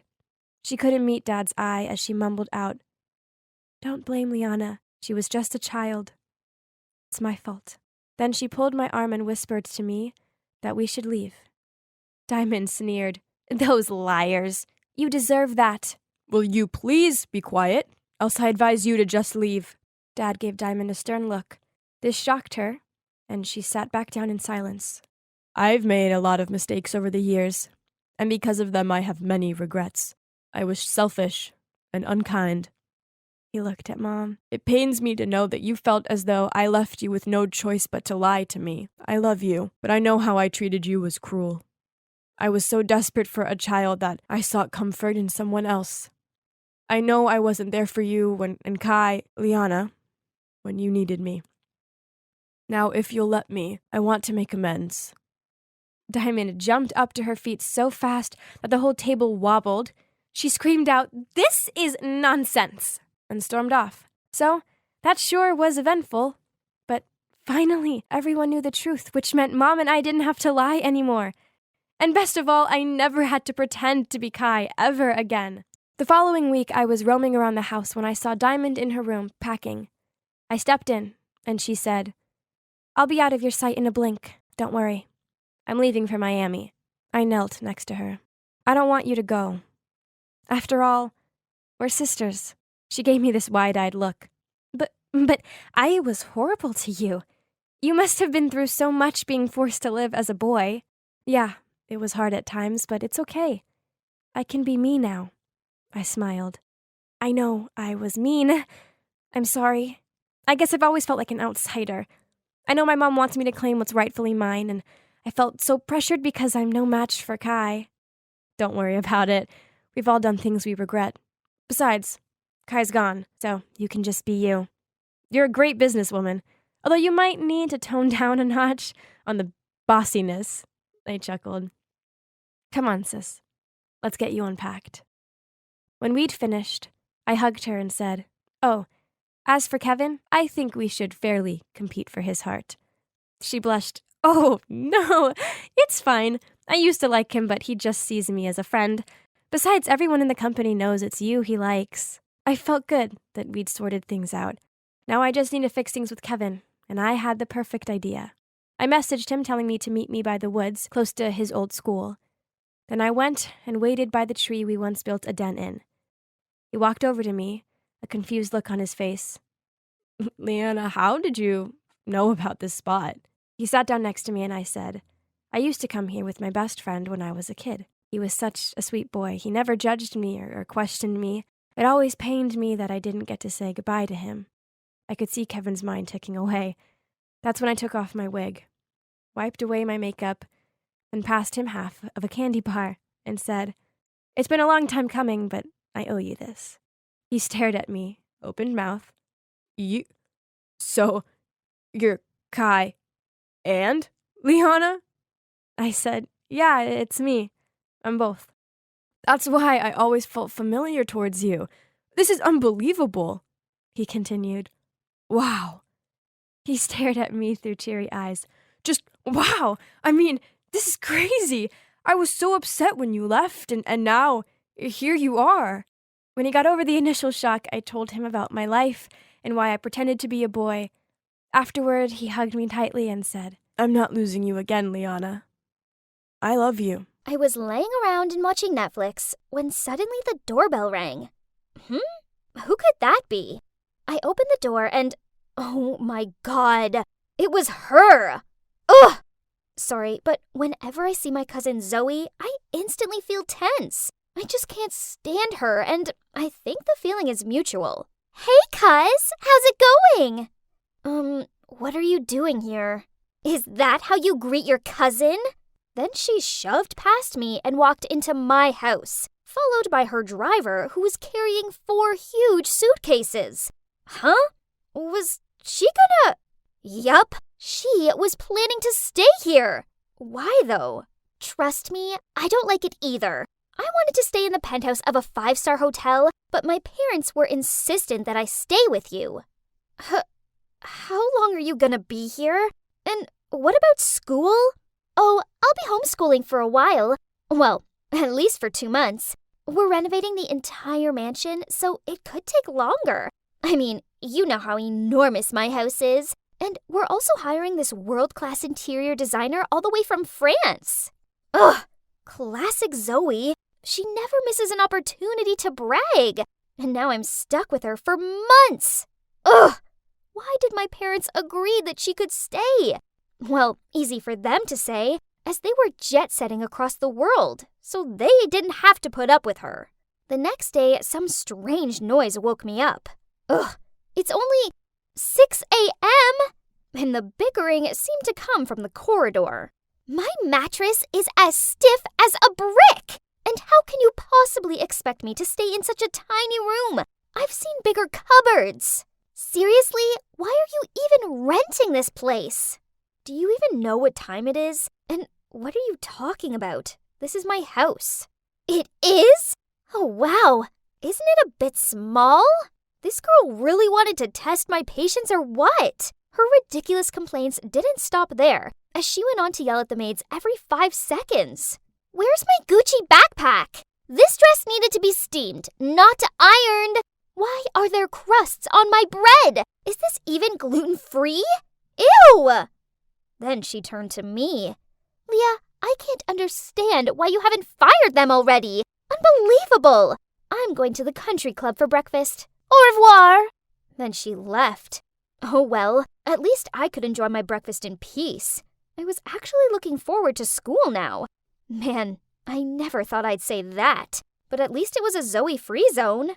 But school too had to end at some point, and I had to go home and face Zoe again. She was sitting on the couch, her arms folded, then she huffed out. Today was so boring.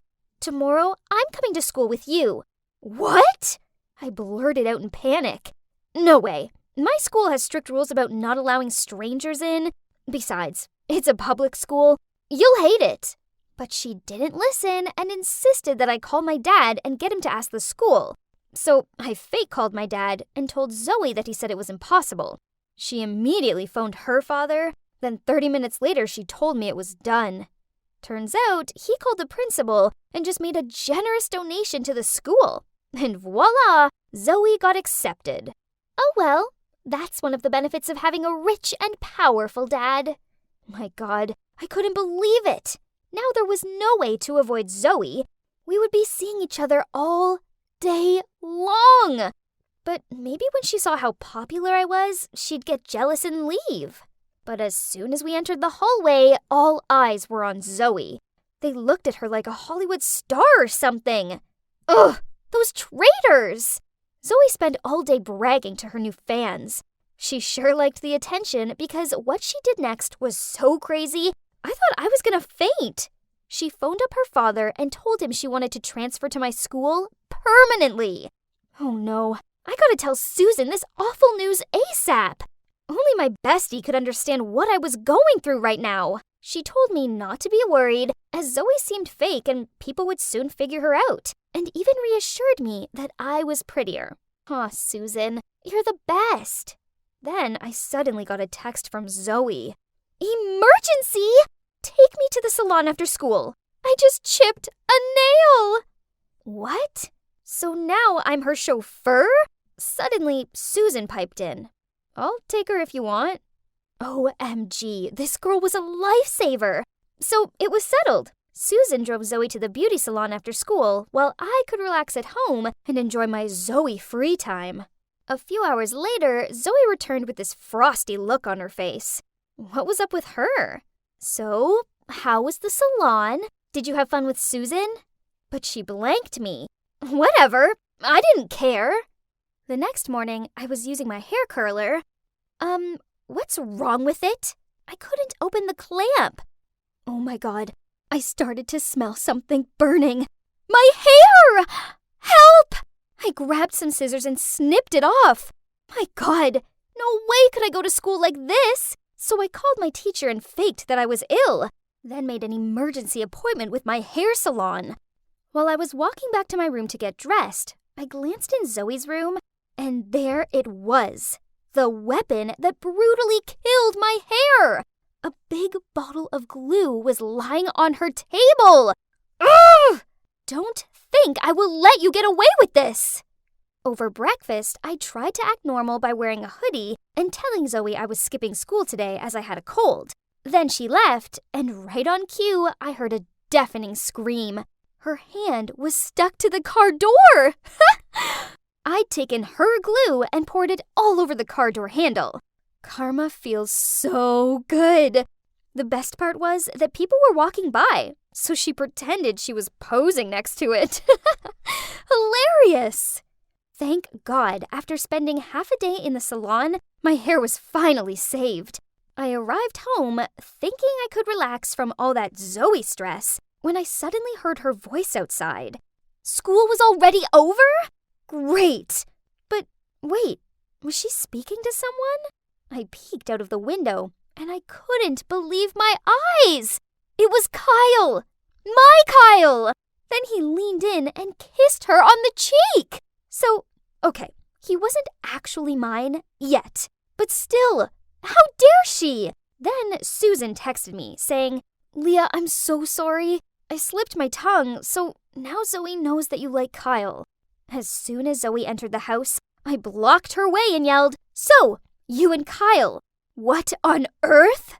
Duh, it's obvious. We're a couple. How dare you? Why not? I'm the most popular girl in the school now, not you.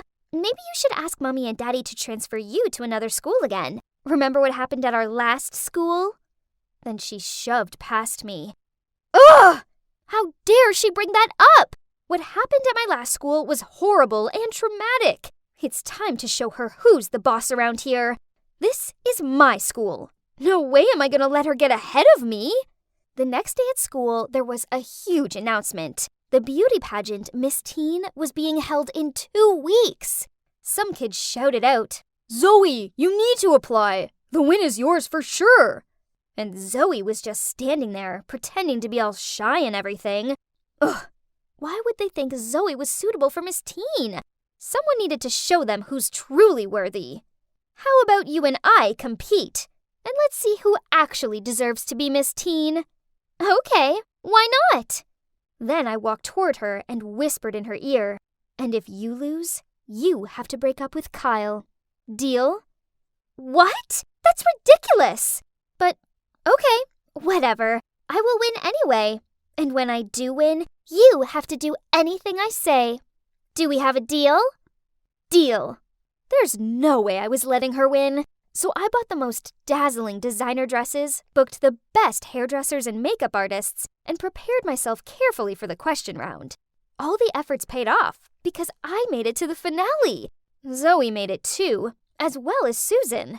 Yeah, I forgot to mention that she also wanted to try out, but no problem, as beating them would be a piece of cake.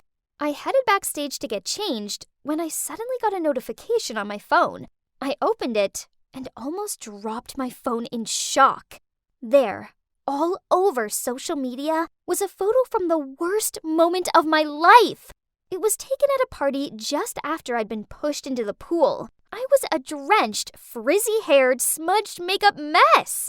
Oh no, this photo could ruin my competition chances and my life. But how? This was at my old high school. It must be Zoe. Only she knew about that. I stormed to her dressing room to see that she was yelling at a guy. Who told you to cut my dress? Who? That poor guy looked so frightened and stammered. Leah told me to. What? He's lying! Then I rushed over to the guy and confronted him. Scared, he blurted out that Susan had paid him to cut Zoe's dress and then blame it on me. What? Susan? My best friend? But why would she do that? Zoe and I sat down and tried to put the pieces together. When they were at the beauty salon, Susan had told her that I was bad-mouthing her behind her back. So, feeling mad, Zoe also told her how I'd been teased at my old school for being not rich enough. And then she showed that pic to her. Susan did borrow her phone after that, so that's when she must have got her hands on the photo.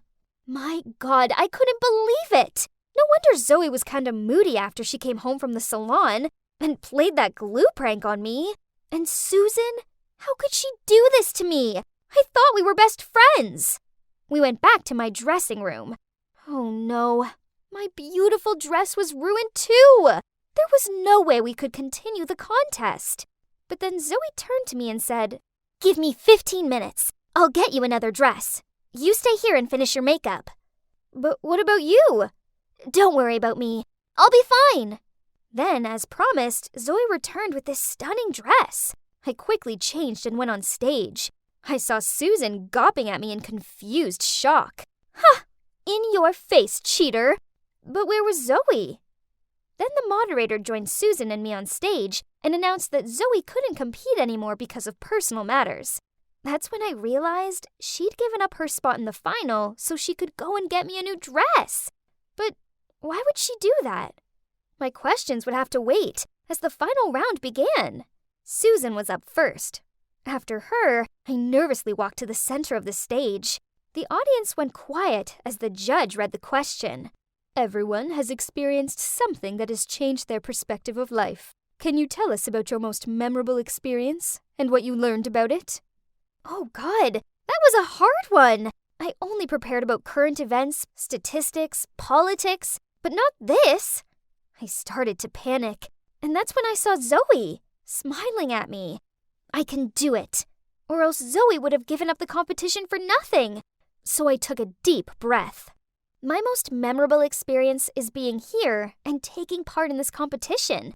I've learned that it's not always about winning, especially if that means hurting others in the process, as that's just terrible. But I know that whatever the outcome, I'm lucky, as beyond the competitiveness is family love. and it is the most important thing in the world, because family will never let you down, no matter what. So, I'd just like to thank my cousin Zoe, as I wouldn't be standing here without her. After my speech, Susan joined me on stage, and we nervously waited for the judges to announce the winner.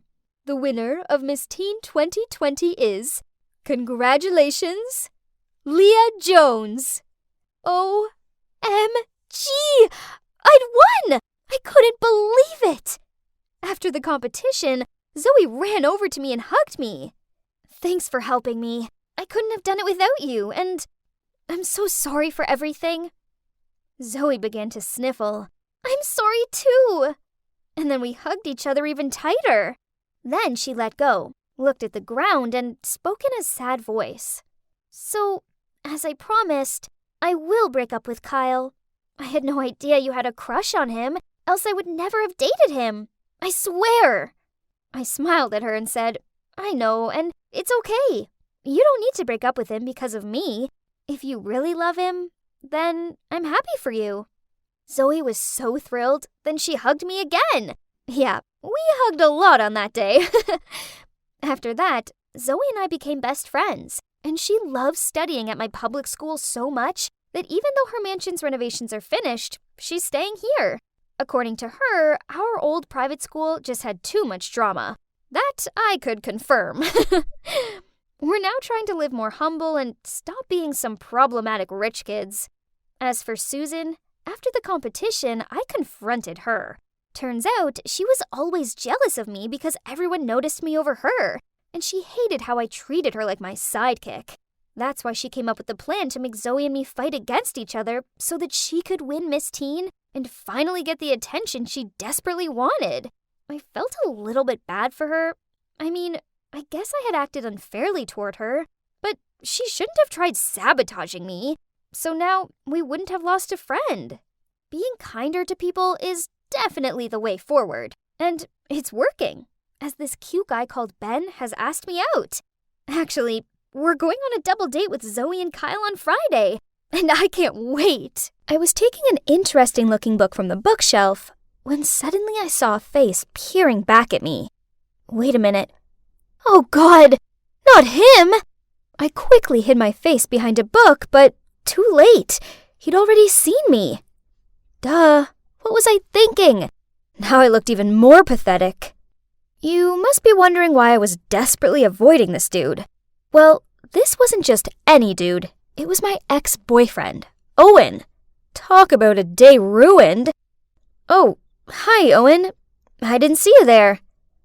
Are you here by yourself? Oh no, I'm here with my girlfriend. There she is. Hey babe, I'm here. I turned around and, geez, my day just went from bad to catastrophic. How on earth did they end up together? Yep, I knew that girl. She's Mila, my stepsister. Oh, let me tell you about her. Actually, before we became stepsisters, Mila and I went to the same high school together, but we weren't close or anything. But out of the blue, my mom and Mila's dad somehow got together and soon got married. I tried being friendly towards her, but no matter what I did, she remained cold and unpleasant towards me. She even forbid me from telling anyone at school that we were family. And she started to compete with me for team tryouts, in tests, everything. Then one day, after a few months of living together, she informed our parents that she was moving in with her mom and switching schools. Why, you ask? Well, 'cause she couldn't stand living with me anymore. I'm not gonna lie, hearing her say that hurt like crazy. All I'd been was nice to her. But fine, if that's what she wanted to do, then whatever. And like I said, that guy over there is my ex, Owen. We used to date when I was a sophomore and he was a senior. But then he dumped me for the most ridiculous reason ever. Well, back then, I was on a strict diet. Every time we went out for some food, I would order a depressing-looking salad, and Owen would order a delicious hamburger with fries on the side. So I always snuck a fry or two from his plate, and a couple of bites out of his burger. But I mean, sharing is something totally normal in a relationship, right? But, well, Owen didn't think so. So just like that, he ended things with me, then went away to college. But now he was back in town for summer break, and he was dating my stepsister. Ugh. Oh, hey Amy. Long time no see. Oh yeah, I hope you don't mind, but I'm with Owen now. Ugh, I hate her sarcasm. And did she have to latch onto his arm and stroke his hair? What about you, Amy? Are you seeing anyone at the moment? There was no way I was going to tell them I was single. That would be so embarrassing. So I flipped my hair, then started bragging about my awesome older boyfriend. A mature guy who has the face of a movie star and the body of a Calvin Klein model. Wrinkles started to form between Mila's eyebrows. In your face? But then Owen suddenly said, Great. How about a double date tomorrow night? What? Great idea, babe. I want to meet the lucky guy who stole my sister's heart. My God, they weren't joking. Ugh, I had no other choice but to agree. Darn it, where was I going to find a handsome older guy by tomorrow? Amy, are you trying to wear away that table? Oops, I'd been so preoccupied with my dating dilemma, I hadn't realized I'd been cleaning the same table for 20 minutes. Hey, but wait. I took a closer look at my manager's face. Jake is handsome, older than me, and he's single. My God, I'd found my fake boyfriend. Now I just needed to persuade him. But he's way too serious to help with this stupid situation. I did know he was on the search for his perfect girlfriend, as I'd overheard him complaining about the disastrous dates he's been on. Cue my perfect plan. After we closed the coffee shop, I volunteered to clean up so I had an excuse to stay late with Jake. Hey Jake. My boyfriend Owen has an intelligent, gorgeous-looking sister who I want to introduce you to. At first he wasn't interested, so I showed him Mila's prettiest picture. Holy moly, that's his sister? Jeez, why so surprised? Mila is not that beautiful. Whatever, at least I had his attention. I asked him if he wanted to go on a double date, and he immediately agreed. Yes, jackpot! So my plan worked. But the only issue was that my fake boyfriend thinks he was on a date with Mila, and that I was with Owen, when in reality they were actually both together. But no worries, I could pull this off. Right? So for our double date, we all went bowling. Jake took an instant liking to Mila and tried to impress her with his bowling skills. Me, on the other hand, sucked at bowling and got constantly teased by Owen. So when it was his turn and he misjudged his throw and threw the ball straight in the gutter, I had loads of fun teasing him back. To be honest, I was enjoying hanging out with him. And please, don't get me started with his looks. He's definitely grown more handsome with time. Suddenly, it was my turn again, and Owen was asking me if I wanted him to show me how to throw a bowling ball correctly. I timidly said yes. So he stood behind me, touched my hand, and showed me.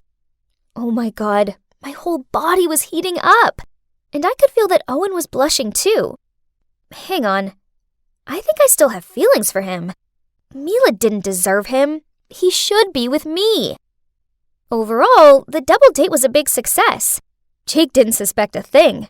And not only that, but he also helped keep Mila away from Owen so that I had a chance to win him back.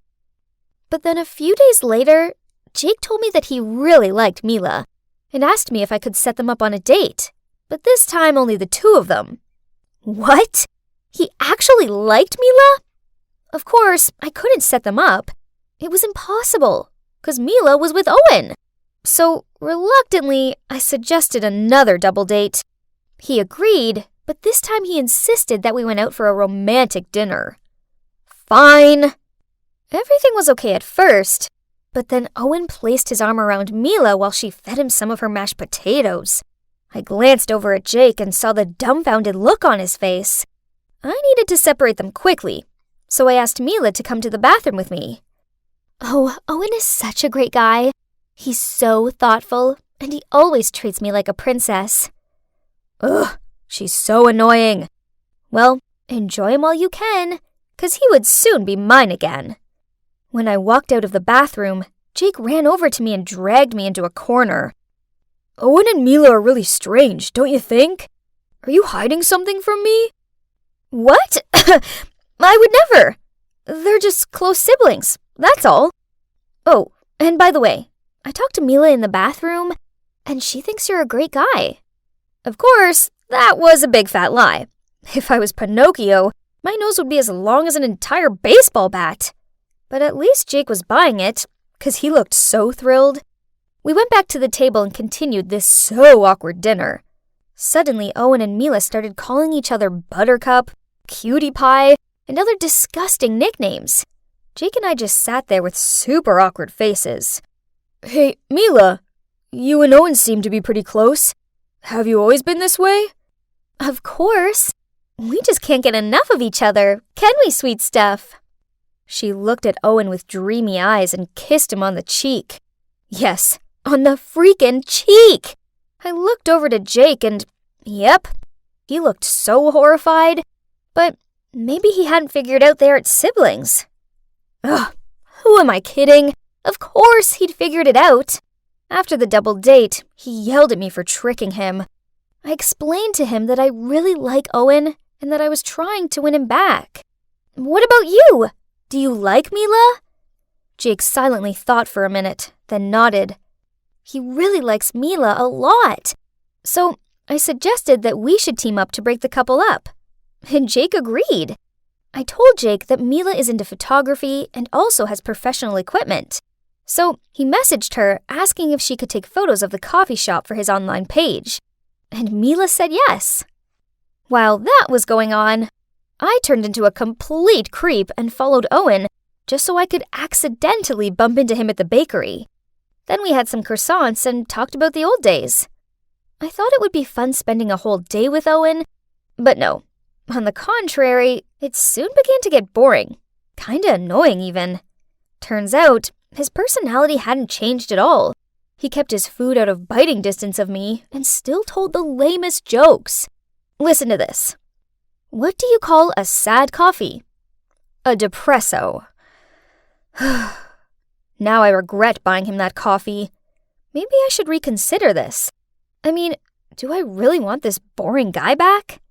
Then he told me he was planning a special surprise for Mila, and he wanted to discuss it with me over dinner at his place. When I was in the kitchen helping him to cook, he suddenly lunged forward and tried to kiss me. Huh? What? I was so startled that I threw some carrots in his face. Oh my God. My plan actually worked and Owen had fallen for me. What about Mila? I thought this whole meeting was about a surprise for her. And that was when Owen came clean to me. He had no surprise planned for Mila. That was just a ruse to get me here. Also, turns out the time we met at the bookstore wasn't by chance. Owen had been stalking me. What? Creep! He also knew that Mila was my stepsister, so he purposely got with her to make me jealous. Amy, it's you that I love. It's always been you. What? Hearing him say that gave me the shivers. Well, now at least one thing's for sure. Any feelings I thought I had for him had 100% evaporated. Letting you go was a big mistake. Please come back to me. Mila means nothing to me. I don't care about her at all. Oh, wow. Owen is a massive jerk. How dare he take advantage of Mila's feelings like that? Ugh, I needed to warn her. But before doing that, I had to give him a piece of my mind.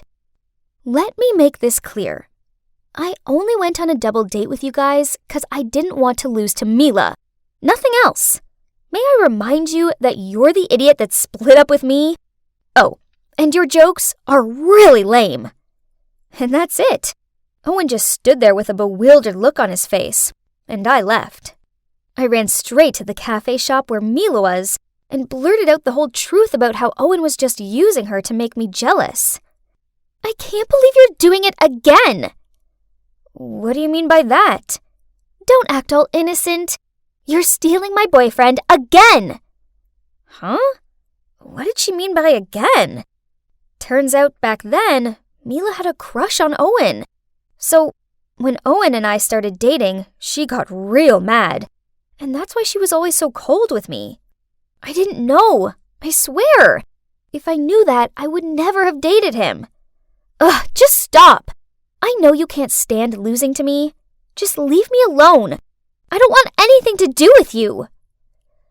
I give up. Talking to her was pointless. But then Jake suddenly spoke up. Mila, she's trying to protect you. If she didn't care about you, then she'd just let you be with that jerk. But no, she told you the truth even though she knew you'd probably react like this. Because that's what sisters do. They protect each other. Mila fell quiet for a bit, but then realized Jake was right. So we sat together and had a long, serious talk. There were laughter, tears, and copious amounts of hot chocolates, but in the end, we finally seemed to understand each other. So that was it. After all the drama, Mila and I put aside our feud and made up. At first, Mila was kinda sad about what Owen did to her. Luckily, Jake kept her company, and she soon opened up to him, and their relationship developed. And now they're dating. Yahoo! About me, I may still be single, but I'm okay with that. The main thing is that after all these years of hating and competing, Mila and I made up. I don't have a boyfriend, but I have something better. I have my sister back. Mom, come here and see what Agnes has done to my dress. Oh no, what now? Look at this, Mom. It's crumpled. This is all your fault. I told you that this requires hand washing. That means by hand. Oh, don't cry, honey. I'll buy you a new one. You can give that one to Agnes. It's yours now. New dress. Happy, huh? Can we go right now, Mom? Then let's have pizza after that. I'm so tired of Agnes's pretentious fine dining dishes. Of course, honey. Yeah, I know. That sure looked like a scene from Cinderella, right? Only stuff like that was a daily occurrence in this house. If I was adopted, then it'd be easier to understand why Mom favored my sister over me. But nope, I am also her actual daughter. Growing up with Jenna as my big sister was a nightmare. She's always been the golden child, while I was treated like a thorn in their side. If something broke, then I got the blame. When Jenna stole my things, then Mom just said I should be flattered. Then there were the birthday parties. Over the years, Jenna had it all. Fairy-themed ones, magicians, a petting zoo, and cupcake towers. As for me, all I ever got was a card with a wrinkled $20 note in it. It was the same thing with studying. If she broke her string of D's with a C, Mom rewarded her with jewelry and makeup. Me? Just one C out of usual straight A's, and Mom'd say, "Oh, why did I even get my hopes up?" Sometimes I do wonder if all this shabbiness is because Jenna's always been pretty and popular. She's basically a mini-me version of Mom, while I guess I'm more reserved, and I don't really look like Mom. Anyways, despite living in a house full of darkness and unfairness, I still have my own passion, which is culinary. To be honest, I'm addicted to those TV cooking shows and always try to find ways to follow them. My dream is to become a head chef in a 5-star restaurant. At school, Jenna always blanks me. She hangs out with this group of girls who are all obsessed with the same things she is, such as makeup, trendy clothes, and TikTok. Jenna does look gorgeous, so it's not surprising that boys usually buzz around her in the hope of catching her attention. Anyway, forget Jenna, as I have my best friend Ruth right here. Girl, I swear to God, if I were you, I'd tear up some of her clothes just for my own relief. Nice idea, I said while playing with my tray of food as usual. It looks so good. Very appetizing. Startled, I looked up to find a pair of dazzling eyes staring back at me. Hi, I'm Roy. That's very neat-handed of you. Before I could say anything, he winked and turned away to his table. That was close, or else he would have seen my tomato-red face.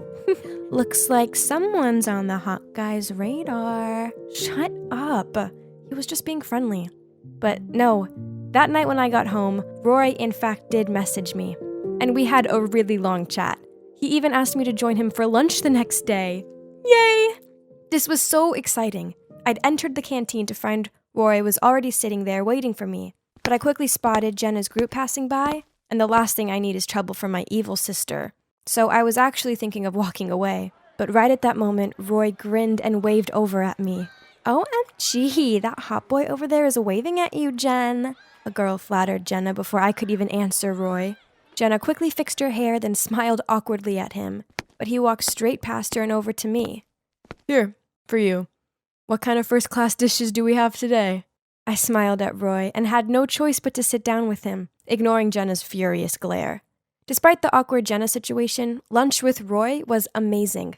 We started hanging out loads more after that. He's cute, funny, and very supportive towards my culinary dreams. Then one day, Roy handed me a cupcake with a frosted heart on it and asked me to be his girlfriend. Yippee! This was so exciting! So, of course I agreed, but only on the condition that we kept our relationship low-key. I'd never had anything of my own before, so if my mom and sister didn't know about us, then they couldn't tarnish it, right? Falling in love is a magical thing. I was just so happy and full of life all of the time. Even doing chores for Mom and Jenna didn't dampen my mood. I thought you were only into cooking. So what, you like laundry now? Pfft, don't tell me you want to be a fashion designer next. I ignored her and carried on with what I was doing. Actually, I ignored all of Mom and Jenna's mocking jibes. The truth was, I was way too happy to let them bother me anymore. Soon, Jenna's 17th birthday party arrived, and this time she insisted on having it at this trendy restaurant in town. All of our relatives and her friends were invited, but I decided not to go. It's not like anyone wanted me there anyway, so I didn't think it'd matter. But to my surprise, on the day of the party, Jenna knocked on my bedroom door and begged me to come. Please, Agnes, I want you there on my special day. It won't be the same without you. Then she passed me a bag and left. I opened it, and inside was the most beautiful dress. Okay, so Jenna being nice was strange, but I must admit it felt good to feel wanted for once. So it looks like I was going to the ball. Wow, the party was insane. I'm talking banners, balloons, a whole booth devoted to presents, a menu only serving Jenna's favorite foods. I was sipping my drink, feeling awkward, when Jenna addressed the room. Hey, everyone. Thank you so much for coming to my 17th birthday party. Now, there's a very special guest here that I'd like to introduce to you all. It's my new boyfriend, Roy. I watched with horror as Roy appeared out of the crowd and let Jenna link arms with him. Huh? What? Why was my boyfriend with my sister? I glared straight at him, but he couldn't meet my gaze. This was terrible. I felt like I couldn't breathe. Panicked, I rushed outside to get some air. Everything of yours will soon be mine, no matter how well you hide it. I turned to see that Jenna was standing there, a huge smirk on her face. How could she be this shameless? I shoved past her and went to find Mom. She was shouting at the waiter to bring out more drinks. I went up to her and spluttered out what Jenna had done and how upset I was. Jeez, stop making such a fuss about it. Jenna's your sister, so just be happy for her. Besides, Roy is far more suited to her than you. Ugh, that's it. I can't stand this selfish family anymore. I'm leaving. Yeah, go. Disappear just like your no-good father did. That night I showed up at Ruth's house with a bag of my stuff and a teary face. But I knew this could only be temporary, so I still looked around for somewhere else to stay. And eventually I applied for a job as a grocery cashier at a 24/7 gas station. Well, at least I had shelter. One night, a drunk man walked in. He didn't look so good. Nothing could lighten a person's mood better than great food, right? The store was quiet, so I took some of the ingredients available and used them to prepare a delicious-looking dish for him. Thank you so much, sweetie. I'm Keith. You have a culinary talent. If you want a better opportunity, come find me. Before I could thank him, he left. Let's see. Bar owner? I wasn't old enough to work in a bar, though. I spent the next month juggling school with work, life, and oh boy, was it exhausting. But when I asked for my salary, my boss laughed in my face, saying that since I was only 16, he could only pay me for far less hours than I'd worked? What? That wasn't fair. I worked my butt off on sometimes 12-hour-long shifts. But when I complained, he threatened to report me for stealing food from the store. Ugh, I'd only taken expired food that couldn't be sold anyway. Feeling bummed out, I just quit, and then left. I wandered around the street for a while, then looked up and found myself standing in front of that man's bar. Well, I had nowhere else to go, so I stepped inside and there was Keith, but he looked so different. Other than this bar, I also own a fine dining restaurant uptown. If you want, I'd love to train you to become a chef there. Whoa, this was so amazing that I cried with joy. In order to be able to stay overnight at the restaurant, I told him that my parents had passed away and I'd run away from the orphanage. And the man agreed without questioning me twice. Time passed by, and you know what? I loved working at the restaurant. As for Keith, he's such a kind-hearted man. We grew so close, and he became like a father to me. I guess we were two lonely people who helped each other. So it made sense when he asked to adopt me. Then one busy evening, I was taking food to a table, but then I stopped dead. Sitting there were Jenna and Roy. On seeing me, Jenna sneered out, "Oh, you work here?" Now that explains why my appetizers were gross. Roy looked embarrassed and begged her to be quiet, which only made her worse. Then seeing what was going on, Alistair, the restaurant supervisor, came to my defense. But it only made Jenna even more heated. "Isn't the customer always king? Why are you defending that dumb girl?" "Miss, this is a fine dining restaurant. Please mind your manners. Agnes here is not only a very talented chef, but she's the owner's daughter, which makes her my boss. So I think I'm within my rights to defend my superiors." Jenna rolled her eyes at me, then walked away in anger, not forgetting to reply, "Just you wait, Agnes." Then, seeing my glum face, Alistair invited me out for ice cream after work. Keith happily told us to go and said he'd close the restaurant. As I was licking my ice cream, I noticed people around us shout, "Fire! Fire!" So I pulled Alistair's hand and ran after them. As the flames came into view, my heart sank when I realized they were coming from... It was the restaurant. Oh no, Keith was still in there. Without giving it a second thought, I charged in there to find him. It was so smoky and impossible to see, but I couldn't give up. Suddenly, I started to go dizzy and lightheaded. Then an arm grabbed me and pulled me out. It was Alistair, and standing next to him was... Keith. Phew. A few days later, the police called Keith. They'd found the culprit who started the fire. As soon as I walked into the police station, I couldn't believe my eyes. It was Jenna. But most surprisingly, when Keith saw my mom, they both turned pale and gave astonished looks.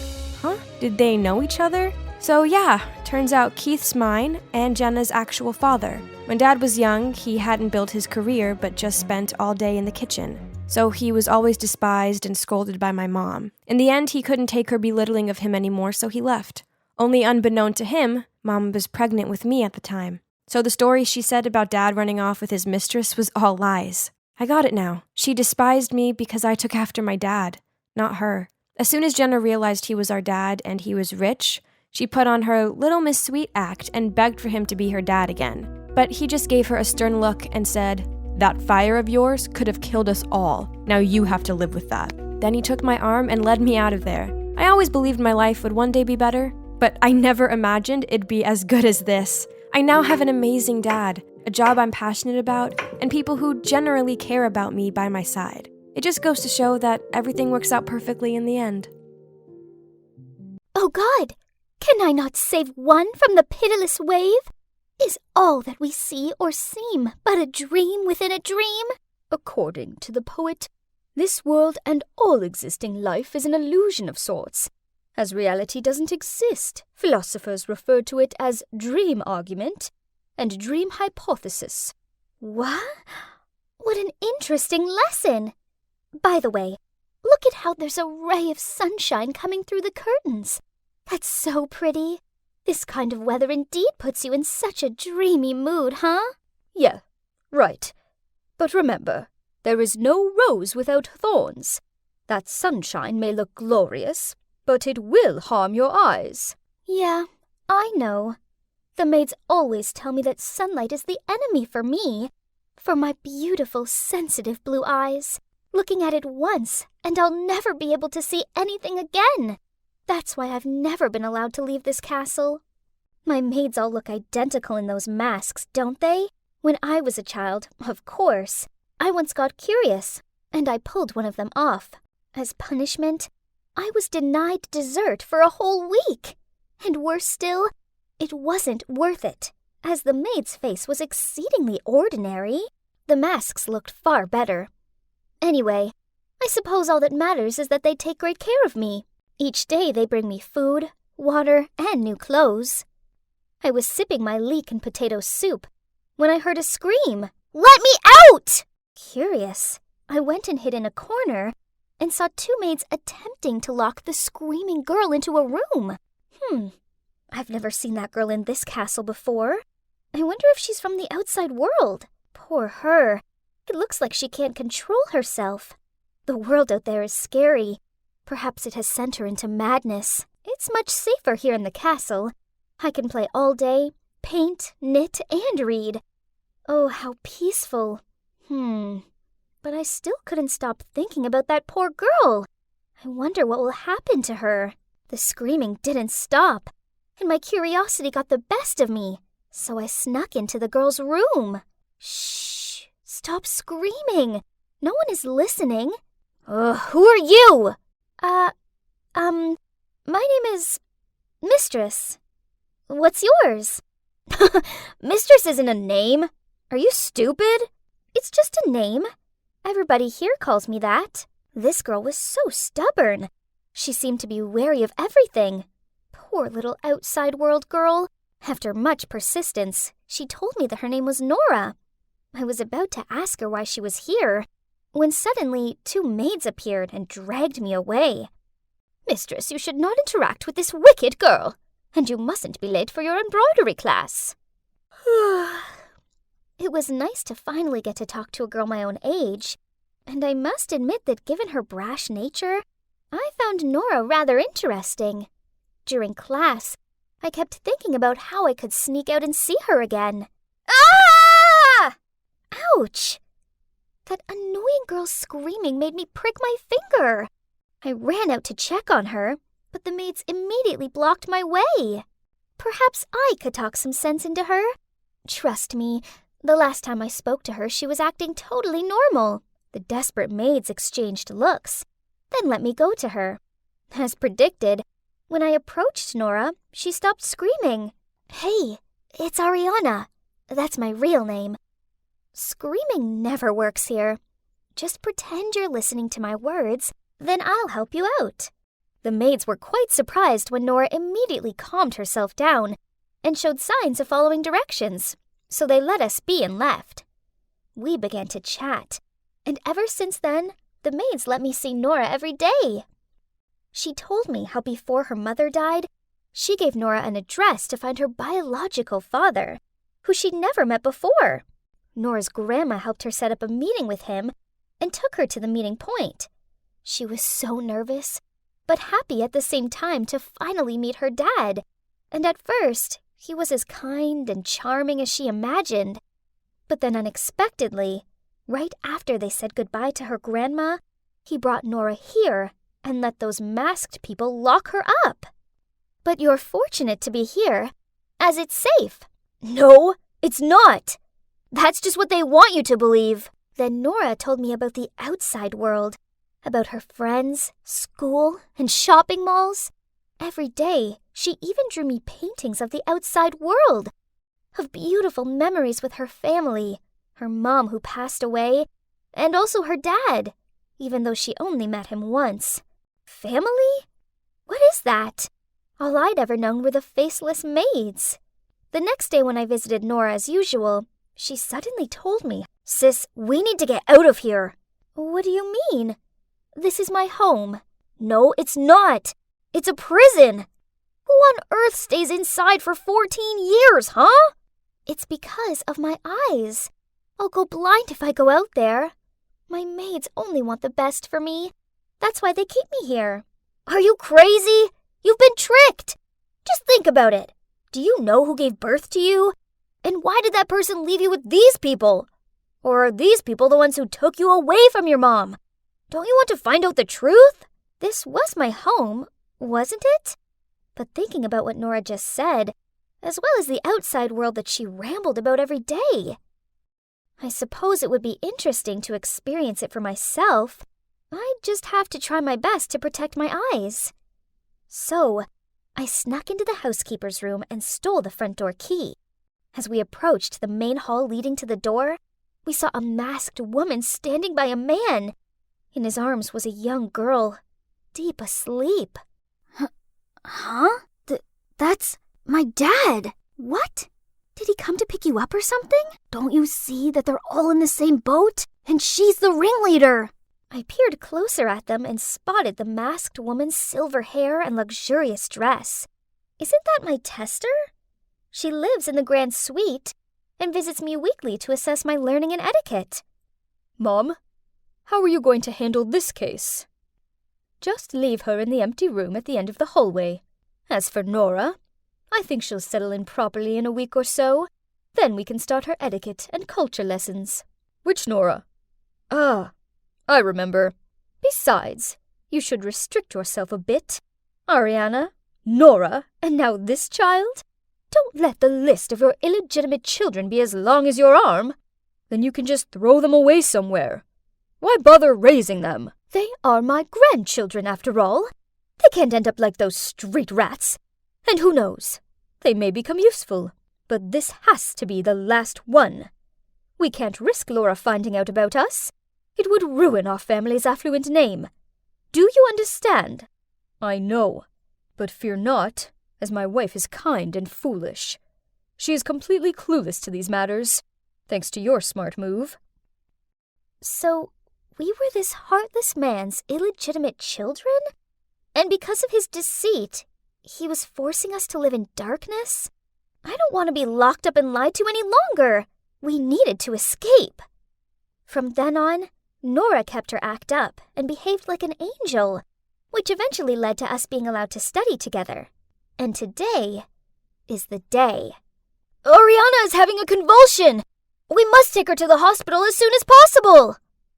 However, the maids called the doctor to come around here instead. No! The plan was to escape when we were taken outside. If the doctor came here, he'd discover that my rashes were painted on and our plan would be disclosed. Okay, plan B. I was still lying on the bed playing the whole role of a patient, while Nora locked the door of the room and went to the bathroom screaming. Help! There's a giant spider in here! As expected, the doctor went to check. Then Nora immediately locked him in. Then we quickly took the knotted string made of the fabrics and embroidery class out from under the bed, and then escaped through the window. Ah!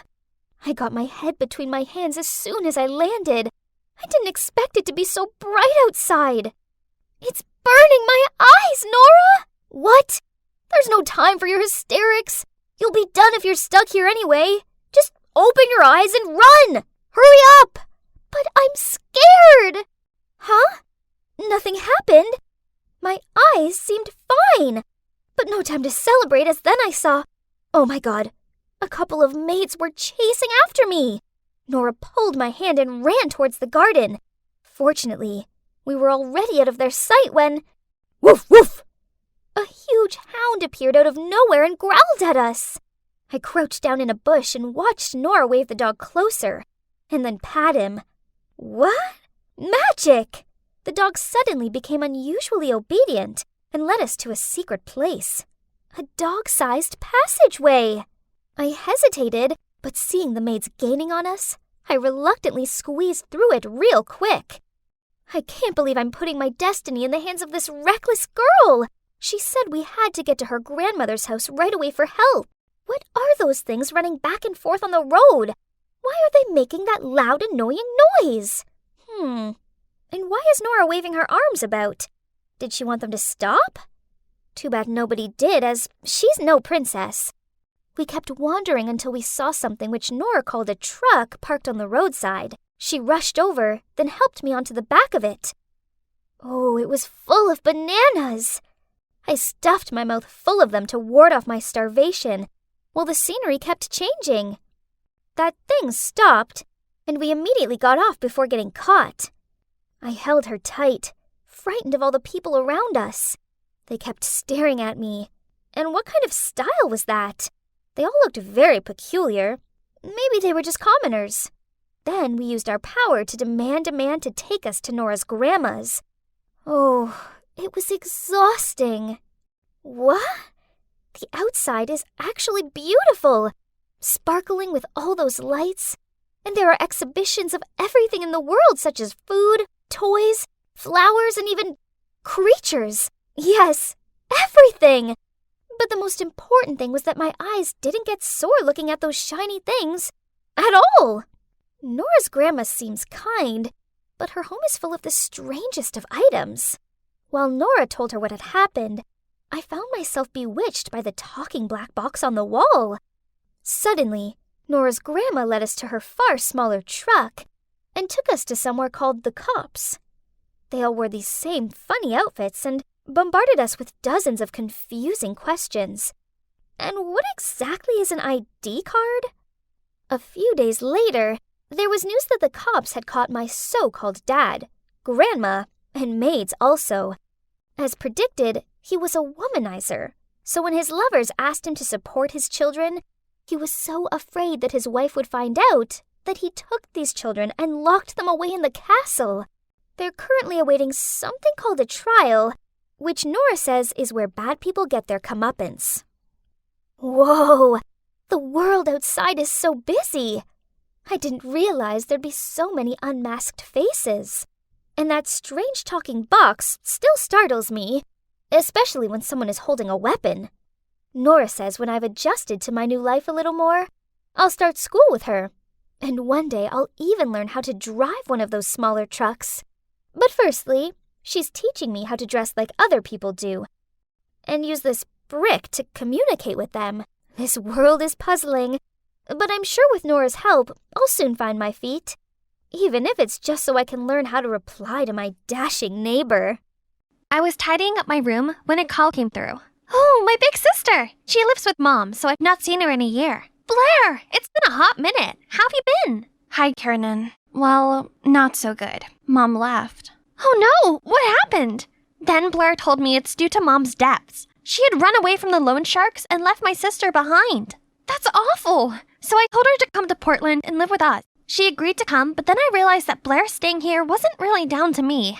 Oh well, it's not like I could leave her in danger, right? So later over dinner, I told my family about Blair's current situation. Oh, how terrible! Yes, Blair must come and stay. Yay! Their kindness didn't surprise me as my stepmom and stepsis, Chrissy, have been lovely to me ever since I moved in. You know what's even cooler? Christy is a rising teen pop star, but she's so sweet. We've grown super close, and she even told me all about her secret boyfriend, Damien. They'd been together long before Chrissy became famous, and had since kept their relationship out of the public eye. This is so exciting! I haven't seen Blair since our parents split. This guest bedroom is going to be hers, and we're living under one roof again. Blair's basically my alter ego. She's pretty, outgoing, and popular, while I'm more of a homebody. Come to think of it, I see a lot of Blair and Chrissy. They're both so extroverted and confident. They'll get along just great.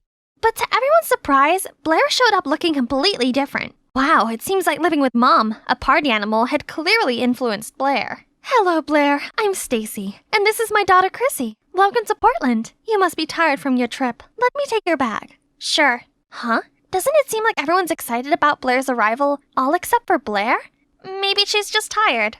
I showed Blair her room and helped her unpack. Oh my god, they're unbearable. How can you stand living with them? They think they're so much better than everyone else. What? Blair had only spoken to them for 5 seconds. Why she disliked them so much already? Give them a chance, they're really lovely. Blair's probably just stressed out from all the mom stuff. Hopefully, with time, she'll see how great stepmom and Chrissy are.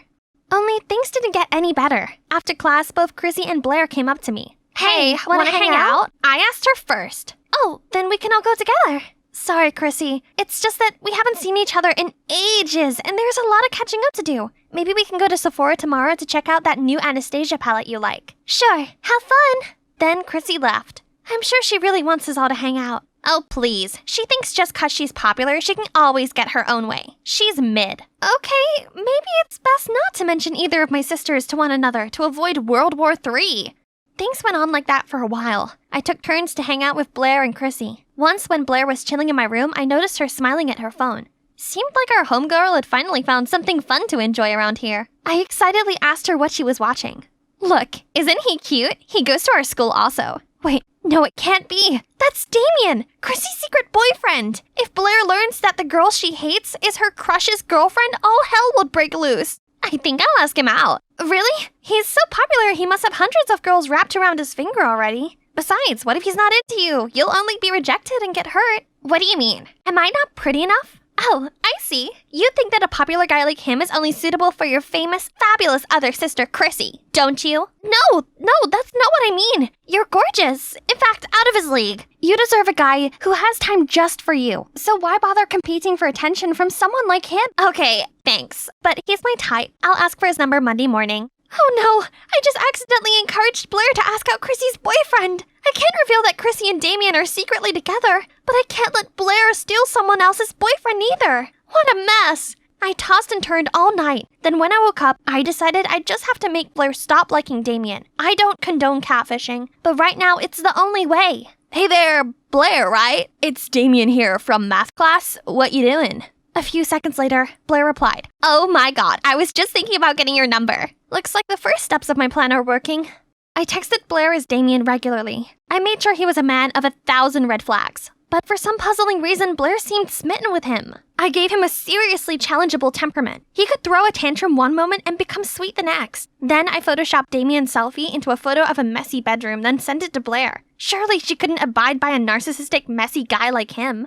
I'm so sorry, Damien, but I have to save my family. Huh? What? She sent back a picture of her room being messier than ever. She's always the clean freak around here. I had to see with my own eyes.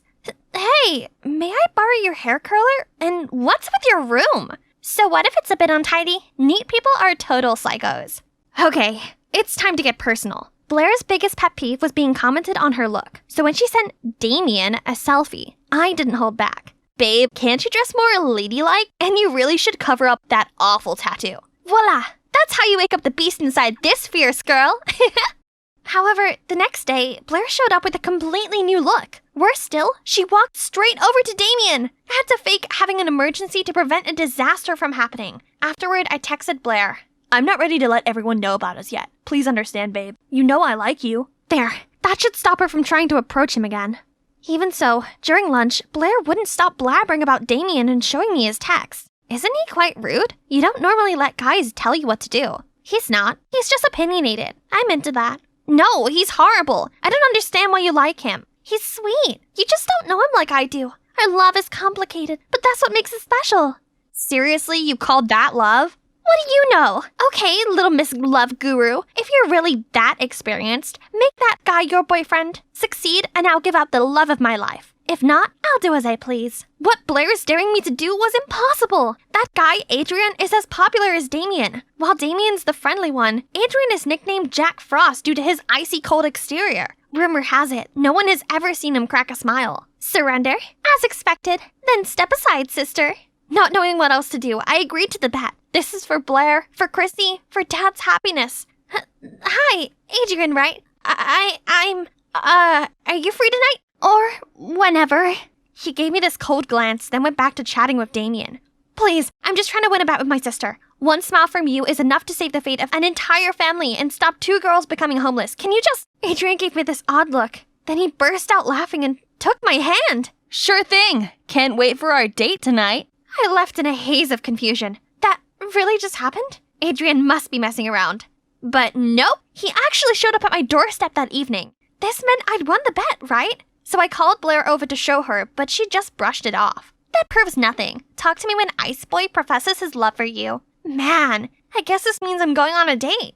The tension in here was palpable, so I decided to break the awkward silence. Hey, where are we going? I mean, this isn't actually a real date, is it? It's definitely real. You insisted. I must have looked so dazed that he continued. Don't worry, I'm not messing with you. Anyway, I think you'll like where I'm taking you. I used to think he was incapable of smiling, but turns out he looks even cuter when he does. A drive-through cinema? Wow! I'd seen these in old movies, but I had no idea it still existed. So, what's the deal with your sister Chrissy? You mentioned a bet? You know that Chrissy is my sister? Of course, it's not exactly hidden. Besides, I'm friends with Chrissy's boyfriend. So, you know? Yep, there's no secrets between me and Damien. And don't worry, I have his back. So, can you answer my question now? I like this different side to Adrian. So before I could stop myself, I told him how the bet wasn't with Chrissy, but with my other sister, Blair. And I was catfishing Blair as Damien to protect my family, but it's barely working. Whoa, that's intense. Secrets make things complicated. Life sure would be easier if we could just be ourselves. So, why did you decide to go on a date with me? Don't you think it's weird? No, not really. Beats how girls normally ask me out. I arrived home feeling on cloud 9, but then I walked past Chrissy's room and saw her upset. I asked her what's going on. It's Damien. He wants us to go public, but I told him I'm not ready yet. I like having this part of me private, and I don't want Damien to be open to backlash and scrutiny. But he didn't understand and thought I was embarrassed of him. Oh, Chrissy, what a pain. Give him time, I'm sure he'll come around. But the school performance is in a few days. How am I supposed to take the stage in this state? I hated seeing Chrissy so downhearted like this. And I thought about Adrian and what he said during our date about honesty. I don't know much about the pressures of fame, but I do know that your feelings for Damien are real. I don't think love is something that you should hide. Honesty is the best policy. It might be hard at first, but you can get through it together. Now, come to my case, I should also follow my own advice and put an end to my catfishing before it gets out of hand. I tried hard to think of the best way to break this to Blair while we were walking to school the next day. After much hesitation, I pulled her aside before entering school for a talk. Only, before I could get to the main part, Damien walked past and oddly, Blair didn't do so much as to blink. Seeing my confusion, she said, "Yesterday he ignored all of my messages. You're right, I deserve someone better. Anyway, what did you want to tell me?" "Oh, that, my date with Adrian was amazing. It all happened because of you, so thanks. And sorry about Damien. It's okay." That's strange. Did my smitten sister really just give up that easily? But anyway, at least it's all over now. And I don't even have to come clean anymore. The day of Chrissy's performance arrived. Me, Adrian, and Damien had backstage access. Actually, I'm here for emotional support as Chrissy is about to tell everyone about her relationship with Damien. This is a surprise for Damien too. He just thinks we're here to get a better view of Chrissy. She slays the performance and the audience adored her. Thanks everyone. Thank you so much. Actually, today is an extra special day because I have something. But suddenly Blair stormed onto the stage and snatched Chrissy's mic. How about making it even more special with this breaking news? Everyone, she's had a secret boyfriend all this time. She made the poor guy hide in the shadows so she can keep her squeaky clean image. She's lied to you all for years. Is someone like that worthy of your support? Blair ran off as soon as she finished. Boos start coming from the crowd. Many people began commenting on the situation in true TMZ fashion. What is this, 2009 VMA? No way! My Chrissy is taken? Meanwhile, Chrissy had a panic attack and froze there on the stage. I didn't know what to do. Neither did Damien. Luckily, Adrian kept calm and grabbed the walkie-talkie, connected to Chrissy's in-ear. "Chrissy, listen to me. In times like these, there's only one way out, and that's confronting the truth and taking back the narrative." I looked at Adrian and realized something about my own problem. More on that later. For now, let's see how Chrissy handles this. Well, there goes my big reveal. Yes, I'm in a relationship, but I only kept it quiet because I wanted to separate my personal life from my professional one. Being a public figure and a teenager at the same time is not as easy as you might think. So I didn't want to drag my loved one into that life too soon. On reflection, maybe this wasn't the best way to deal with this. I won't hide anything from my fans anymore, and those who truly support me won't judge or speak badly of my decision. Everyone, I want you to meet Damien, my boyfriend. The audience went wild. Aw, this is so cute. But I still had one more problem to deal with. Blair! I looked everywhere and finally found her hiding under the bleachers. "Blair, it's just me. Please come out." I started to talk about what just happened, but Blair didn't want to hear it. "I know everything. You tricked me because you think I'm an idiot. La la la la la la." I let her finish her outburst and calm down. Then I apologized and told her the truth. I only did it because I didn't want you going after a boy who's already taken. I know I went about it in a completely wrong way, but I just wanted to keep our family together. I love you, and I don't want to be in the middle of your jealousy towards Chrissy anymore. If you just gave her a chance, you could have just been honest with me. This is all because you prefer Chrissy over me, don't you? No, of course not. I just wanted to protect you, and for there to not be any more conflict between you and Chrissy. I'm so sorry. Please forgive me.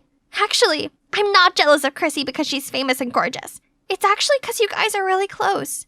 We used to be that close when our parents divorced, and now it's like I've been replaced. Blair's honesty touched me in the feels. I gave her a big hug, but then realized that we weren't alone. Actually, I'm jealous of you, Blair. You're all Kieran ever talks about, and I feel that, even though we're close, I can't compete with her real sister. Oh, so the tension between them wasn't just over a boy. It was actually over me. To me, you're both my real sisters, and I love you dearly. Come on, sisterly cuddle.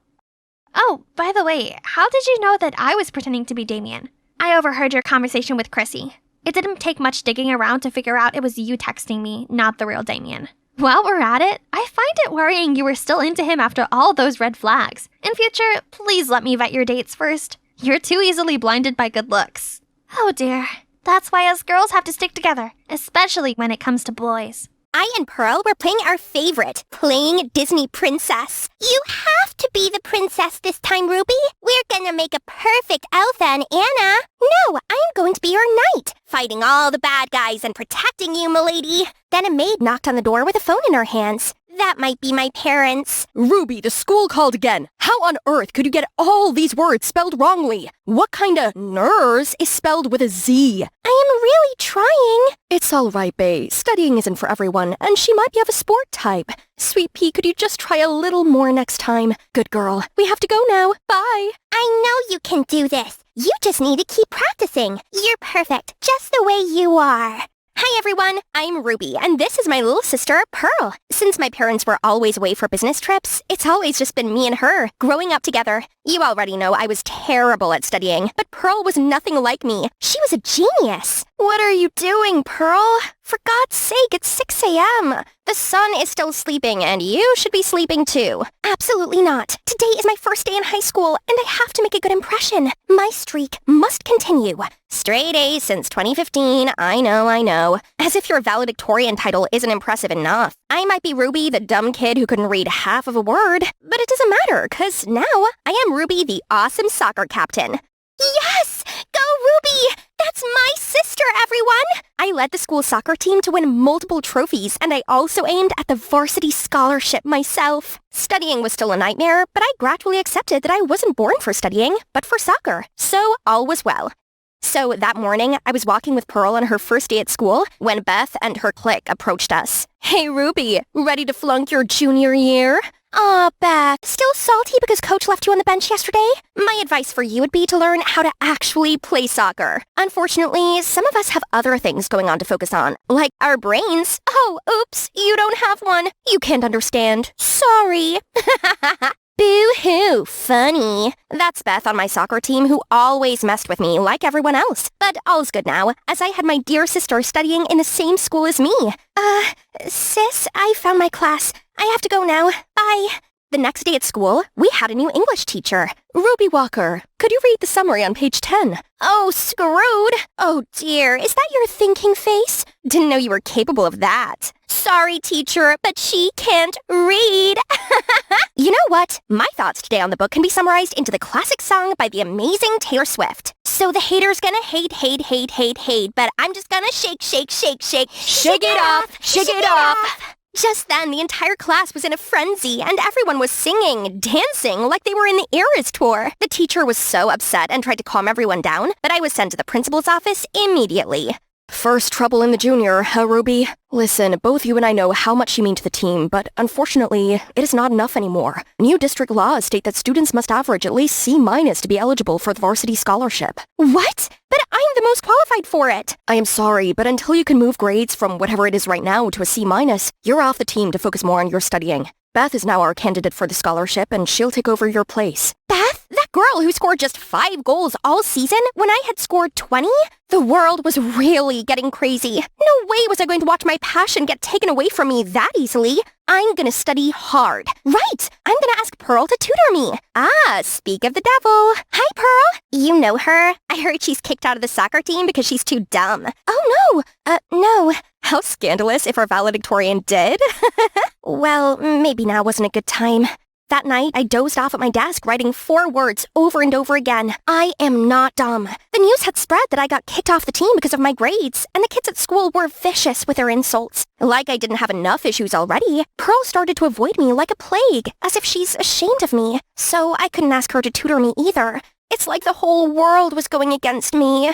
The district superintendent was visiting our school, and the principal chose the 2 smartest kids to give a welcome speech, Pearl and a new student, Joe, from my class. So we started to hang out a lot at our home to prepare for the speech.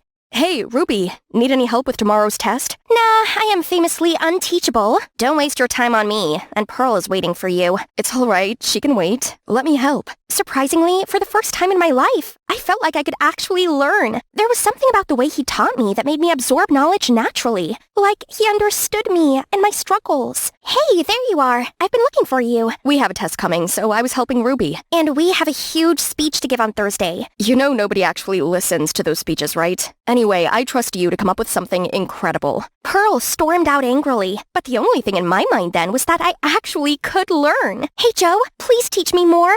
Joe could help me learn to get better grades, and then I could finally get back to my team and win the scholarship. Later that night, when I was practicing some test questions Joe gave me, Pearl barged into my room. I am not comfortable with you spending time with my boyfriend alone. Boyfriend? I didn't know you were dating. Well, not yet. Not with you hogging him and not giving me space to charm him. Oh, sorry. I was just excited. Joe is an incredible teacher. I was actually learning. Yeah, right. Of course you're capable of that. Pearl left my room, and it felt like a knife went through my heart. Since when did she think of me like that? Like everyone else does. But she always believed in me.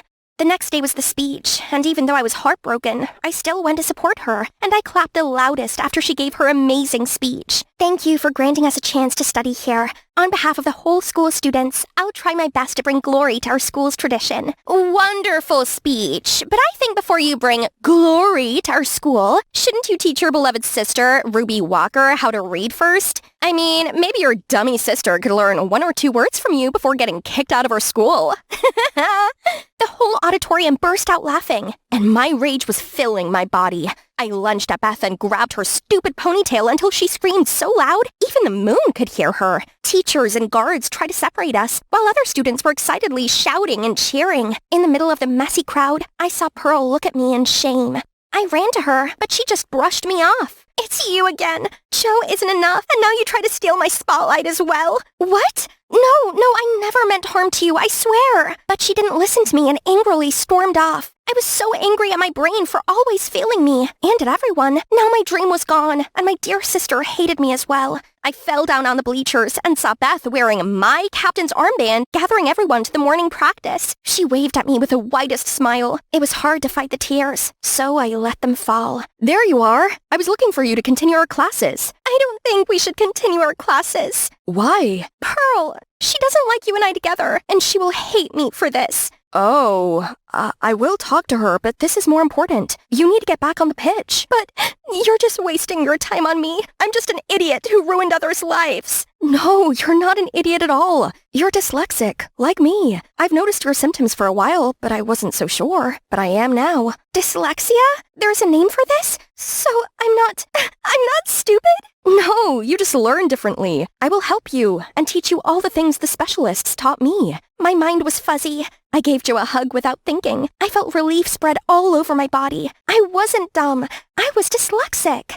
At home that night, I searched everything about dyslexia and even took an online assessment when suddenly Pearl barged in. You told Joe I like him? Yes and no, but not like that. Well, thank you so much. He just called to tell me he just considered me a little sister. And you know what? I saw you hugging him on the bleachers this afternoon. So you were going behind my back all this time? What a sister! Don't ever speak to me again! Pearl stormed out and kept her words of never speaking to me. It broke my heart to see us parting like this.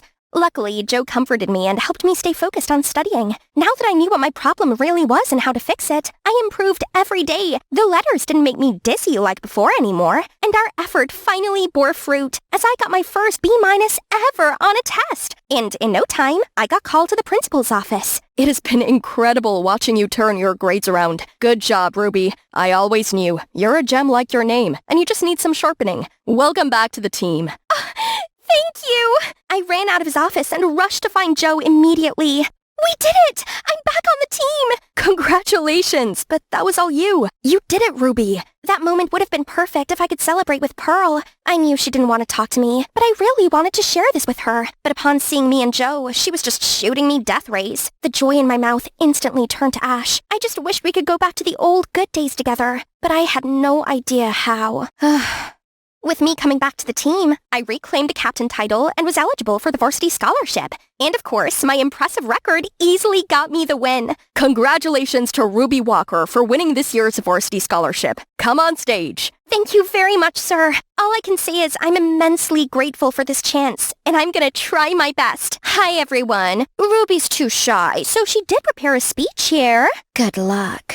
Except that I didn't prepare this note. Everyone in the audience all locked eyes on me, and I was sweating all over when I took the paper from her. Today is Oh, our scholarship winner just had a little problem. She just couldn't read. I hope it won't affect the scholarship much. Will it? I ran out of the hall before the tears blurred my eyesight. Joe was racing after me, but Pearl caught me first. Pearl, I don't really have time for your mocking now. No, I'm sorry. Joe told me about your dyslexia, and you should, Yeah, but it can wait. But you need to go back there right now. You've tried so hard to earn this place. I wouldn't let my sister waste it just because of Beth's dirty move. Joe also nodded encouragingly at me. Pearl was right. It's my passion. It's me or no one who would claim it. So I walked back into the hall, and as soon as I appeared, everyone started to laugh. I stepped up to the mic, took a deep breath, and read the speech. There were still some stumbles and stuttering, but I went through to the last word. Hi, everyone. I'm Ruby. You all can see I have some troubles reading because I have dyslexia. All my life, I have struggled and accepted that I was stupid. Until now, I know I'm not. I still haven't figured out how to read big words, but I am not ashamed of my struggles anymore, and no one should bear the troubles I've had. Dyslexic people like me need others to help us, to acknowledge our difficulties, and to be given a chance like any others. We're not dumb. We just need a different way to learn. Thank you. The hall was completely silent for a while before standing up for an ovation. I walked away from the podium to see the scowling look on Beth's face. I went backstage, where Pearl gave me a warm hug. I'm so proud of you. And I'm sorry, I should have helped you, but instead I've been horrible or even cruel to you. Yeah, you've been forgiven. So now could you please just stay quiet? I just want to hold my little sister longer. I missed this hug. I missed Pearl. My Pearl. It's good to have my sister back. And just like that, my life was back to normal. Of course, with some changes. There's something I need to tell you, Ruby. I'm sorry for the Joe thing. I let jealousy take over me and said bad things to you, but I realized he and I would never become a thing. But you would. Huh? No, we're just friends. Are you? Now come with me. Then she dragged me to the living room where Joe and another boy were standing. Then she placed my hand in Joe's. Joe, could you please take care of my sister when I go out with my boyfriend? Sure. Here it is. Thank God I found it when I did. Cosmic Jess? Who's Jess? I'm Jen. You're Cosmic Jess, admin of the secret astrology mailbox. Quit the act. I know it's you. I've read your notebook. Your astrological analyses are incredible. You sure did your homework on the boys I told you I want to conquer. You're my idol. Huh? Oh, turns out our hot girl Kira here, she's the weird girl who asked me, or should I say, my alias Cosmic Jess, to help her flirt with guys. Ugh, but out of all people, why does it have to be her who found out about my identity? She knew too much. Let's be friends, okay? I'll keep your secret. I swear. Okay, but no one can ever know about this. Secret friendship. I get it. Was it a friend request or a contract? I shouldn't be friends with the resident hot girl, but it seems like I didn't have much choice. If anyone finds out that I'm Cosmic Jess, then I'll be kicked out of the astrology admin group. Hey, are you blind or something? Can't you see the road? I picked up my books in silence. It's best if I don't get involved with this attention seeker. I was about to leave when Rebecca grabbed my hand. You can't just leave. You broke my new iPhone screen, so I want to know what you're going to do about it. Is your head just for decoration or what? As you're acting like a brainless brat. What are you looking at? Don't you know who I am? And why are you rolling your eyes? Kira didn't stop there. By the time she'd finished taunting Rebecca, she caused her to run off crying. Then Kira winked at me and walked off. A famous, cute Leo wants to be my friend. I guess that's not a bad thing, right? Beneath her competitive and brash exterior, Kira is actually a warm and optimistic girl. No surprise, though, as Leos are extremely dedicated and sincere. She even gave me this beautiful white dress, just 'cause she said it'd complement my skin tone. Oh no! Now I've ruined it! Stupid ketchup bottle! I rushed to the bathroom to try and fix it. Jasmine, give me the soap bar! SOS! Here! Oh my god, what? Through the curtains, I saw the silhouette of a tall boy showering. You should stop breaking into the bathroom like that. We have a new tenant. Wait, can I please finish up here before we have formal introductions? Jasmine apologized to him, then dragged me out of there. Turns out that's Mark, my older brother David's classmate, and he would be staying with us while he completed his internship. Mark walked out of the shower not long after that, and oh my god, he was gorgeous! Look at that sun-kissed skin, lean muscles, and bright smile. Thank you, universe. He introduced himself, but my ears were ringing, and I couldn't hear a thing. Cupid had hit me. He even helped me clean up the ketchup all over the kitchen carpet and floor. What a nice guy. Then when the coast was clear, I snuck into David's room and rummaged around, trying to find some more info about this hot friend of his. There it was. Mark was born on May 22nd. So he's a Gemini. A perfect gift for an Aquarius girl. I went to school with a spring in my step. Oh, what a glorious day! I hurriedly lined up as I heard the coach's whistle. News on the grapevine was that we had a very handsome new basketball coach. Oh, come on. How could a coach be handsome? But... oh my gosh. That's unbelievable. Mark, the dreamy Gemini guy from my house, was also my new coach. What more proof did I need that this was destiny? After school, I was about to tell Kira about my destiny when she gave me info about her new target, a Taurus boy. This was the second time in a month. I was about to lecture her, but then she bribed me with the new Jan Spiller book. So, I took a look at their birth charts. Interesting.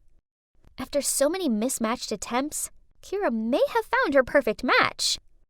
But after a week of trying to impress this guy, Kira failed miserably. This Taurus guy doesn't like my enthusiasm. I just don't get it. I've shown him how kind I am by helping people out, and I even changed my style for him. I actually tried on this vintage knee-length dress that smelled like mothballs, and he didn't glance at me once. Let me check. I just don't understand how it can be wrong. Okay, let me go get some snacks. I recalculated and redrew the chart, but still couldn't figure it out. Maybe he already had a girlfriend? Or perhaps he wasn't into girls. In this case, I couldn't help at all. Just had to close this Leo-Taurus case and open up the Aquarius-Gemini love story. I flipped through my chart and Mark's. We matched perfectly. And I just drew hearts around the picture of him glued on it. Ah! I have shocking news, Jen! Kira's piercing scream startled me. Why the hell is the gym teacher downstairs in your house talking to Jasmine? Oh, he's staying in David's room for a while. What? Why didn't you tell me that hot news? Wait, what's in your notebook? Don't tell me it's Mark, okay? I quickly turned around to get the notebook, but Kira was faster. So, you also like Mark. That's why you gave me the advice to be an idiot in front of him, right? Huh? Your Taurus guy is Mark? Of course, I didn't know that. I mean, he's not even a Taurus. Yes, he is. But you knew this. Now you're trying to trick me with your false info so you can find out more about him. If you want, I'll leave him to you. I'm not that needy. Not like you. Unbelievable! Do you really think you would have been able to pick those ex-boyfriends of yours up without my advice? Duh! I'm a beauty queen. You're just helping me speed things up. Beautiful, but boring. The personality that won over all those guys was built by me. That's not who you are. Boring? How dare you? I'll show you just how far from boring I am. Kira then left. Okay, fine. She's living in La La Land about herself. Talk about delusional. Poof, I don't need such an unreasonable friend. At the same time, I received a ton of notifications from the secret mailbox. Oh no, my pictures and info were leaked all over the forum. I quickly logged into the administrator account. Ugh, anonymity was the #1 rule of the group, so now they'd kicked me out. My favorite job, my fans. Kira, this was too much. Fine, you want to play dirty? I'll show you dirty. It's time Kira's long list of boyfriends went public on the school forum. Kira the Omnivore was the new nickname that students gave her. Oh well, it was her fault for flirting with 12 guys in just half a year. Was she trying to find a boyfriend from each of the 12 zodiac signs or something? Let's end this stuff. It's because of Mark, right?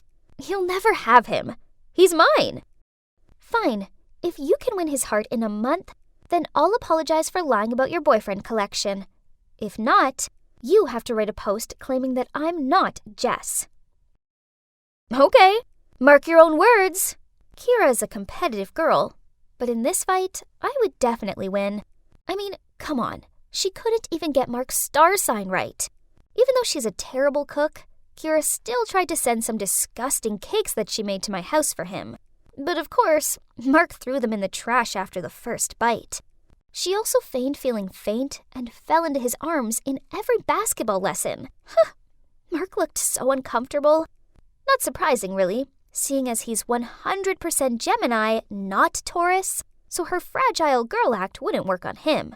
As for my relationship with him, well, that was coming along nicely. And thanks to our assigned star signs, all I had to do was just be myself. For instance, the other night, when I just happened to mention there was a shooting star, he enthusiastically made me and Jasmine go along and watch it. Then last weekend, he invited me and her to a friend's farm, which was so much fun. I saw the cute looks he was giving me. So if Jazz hadn't been there, he definitely would have confessed his love to me. And it was true that I didn't have to wait long, as that night, I suddenly heard a knock on my door. How sweet! He'd left a movie ticket for me. Take that, Kira. I knew I'd won this one. I'm so gonna take a picture of us holding hands in the cinema and send it to Kira. The night after, I didn't see Mark at home, so I guess he wanted me to meet him at the movies? This was so romantic. I was in the right seat, but he wasn't here yet. My heart was beating so fast that I thought it would explode. As the movie started, the lights went out, and that's when someone was approaching my row of seats. I nervously pretended to be staring at the screen when he came to sit next to me. Why are you here? Huh? More like, what are you doing here? The two of us watched the whole film together in anger and impatience. Who on earth arranged all of this? We huffed our way out of the cinema, then spotted Mark. Only, he was holding hands with a girl. Jasmine? We chased after them, but Jasmine just shrugged and smiled. So, all this time, he'd been trying to win Jasmine's heart, not mine. Then he walked over to us and handed me his card. Go get yourself some ice cream, pizza, anything. Have fun. I'll be back with Jasmine later. What was that about? I looked at the credit card and gasped when I saw Timon's signature in the corner. How could I forget Geminis have multiple personalities? Timon was the founder of the astrological mailbox. Who would have thought that the leader of this group would be a teacher? Someone I lived with, my sister's boyfriend, my crush, and even my bestie's crush. Kira gave me a comforting look. Now we were both lovelorn, but in true Leo style, Kira had already lined up her next prey. Don't be sad. It's just another test. What zodiac sign do you think that guy is? He's pretty good looking, so he must be a Libra, right? I chuckled, then leaned my head on her shoulder. Mark, or should I say Timon, made me realize that before I can hope to find my dream match, I need to make some mistakes first. I may not have found love, but I did have my friend back, so that counted for something, right? At least the test of friendship worked.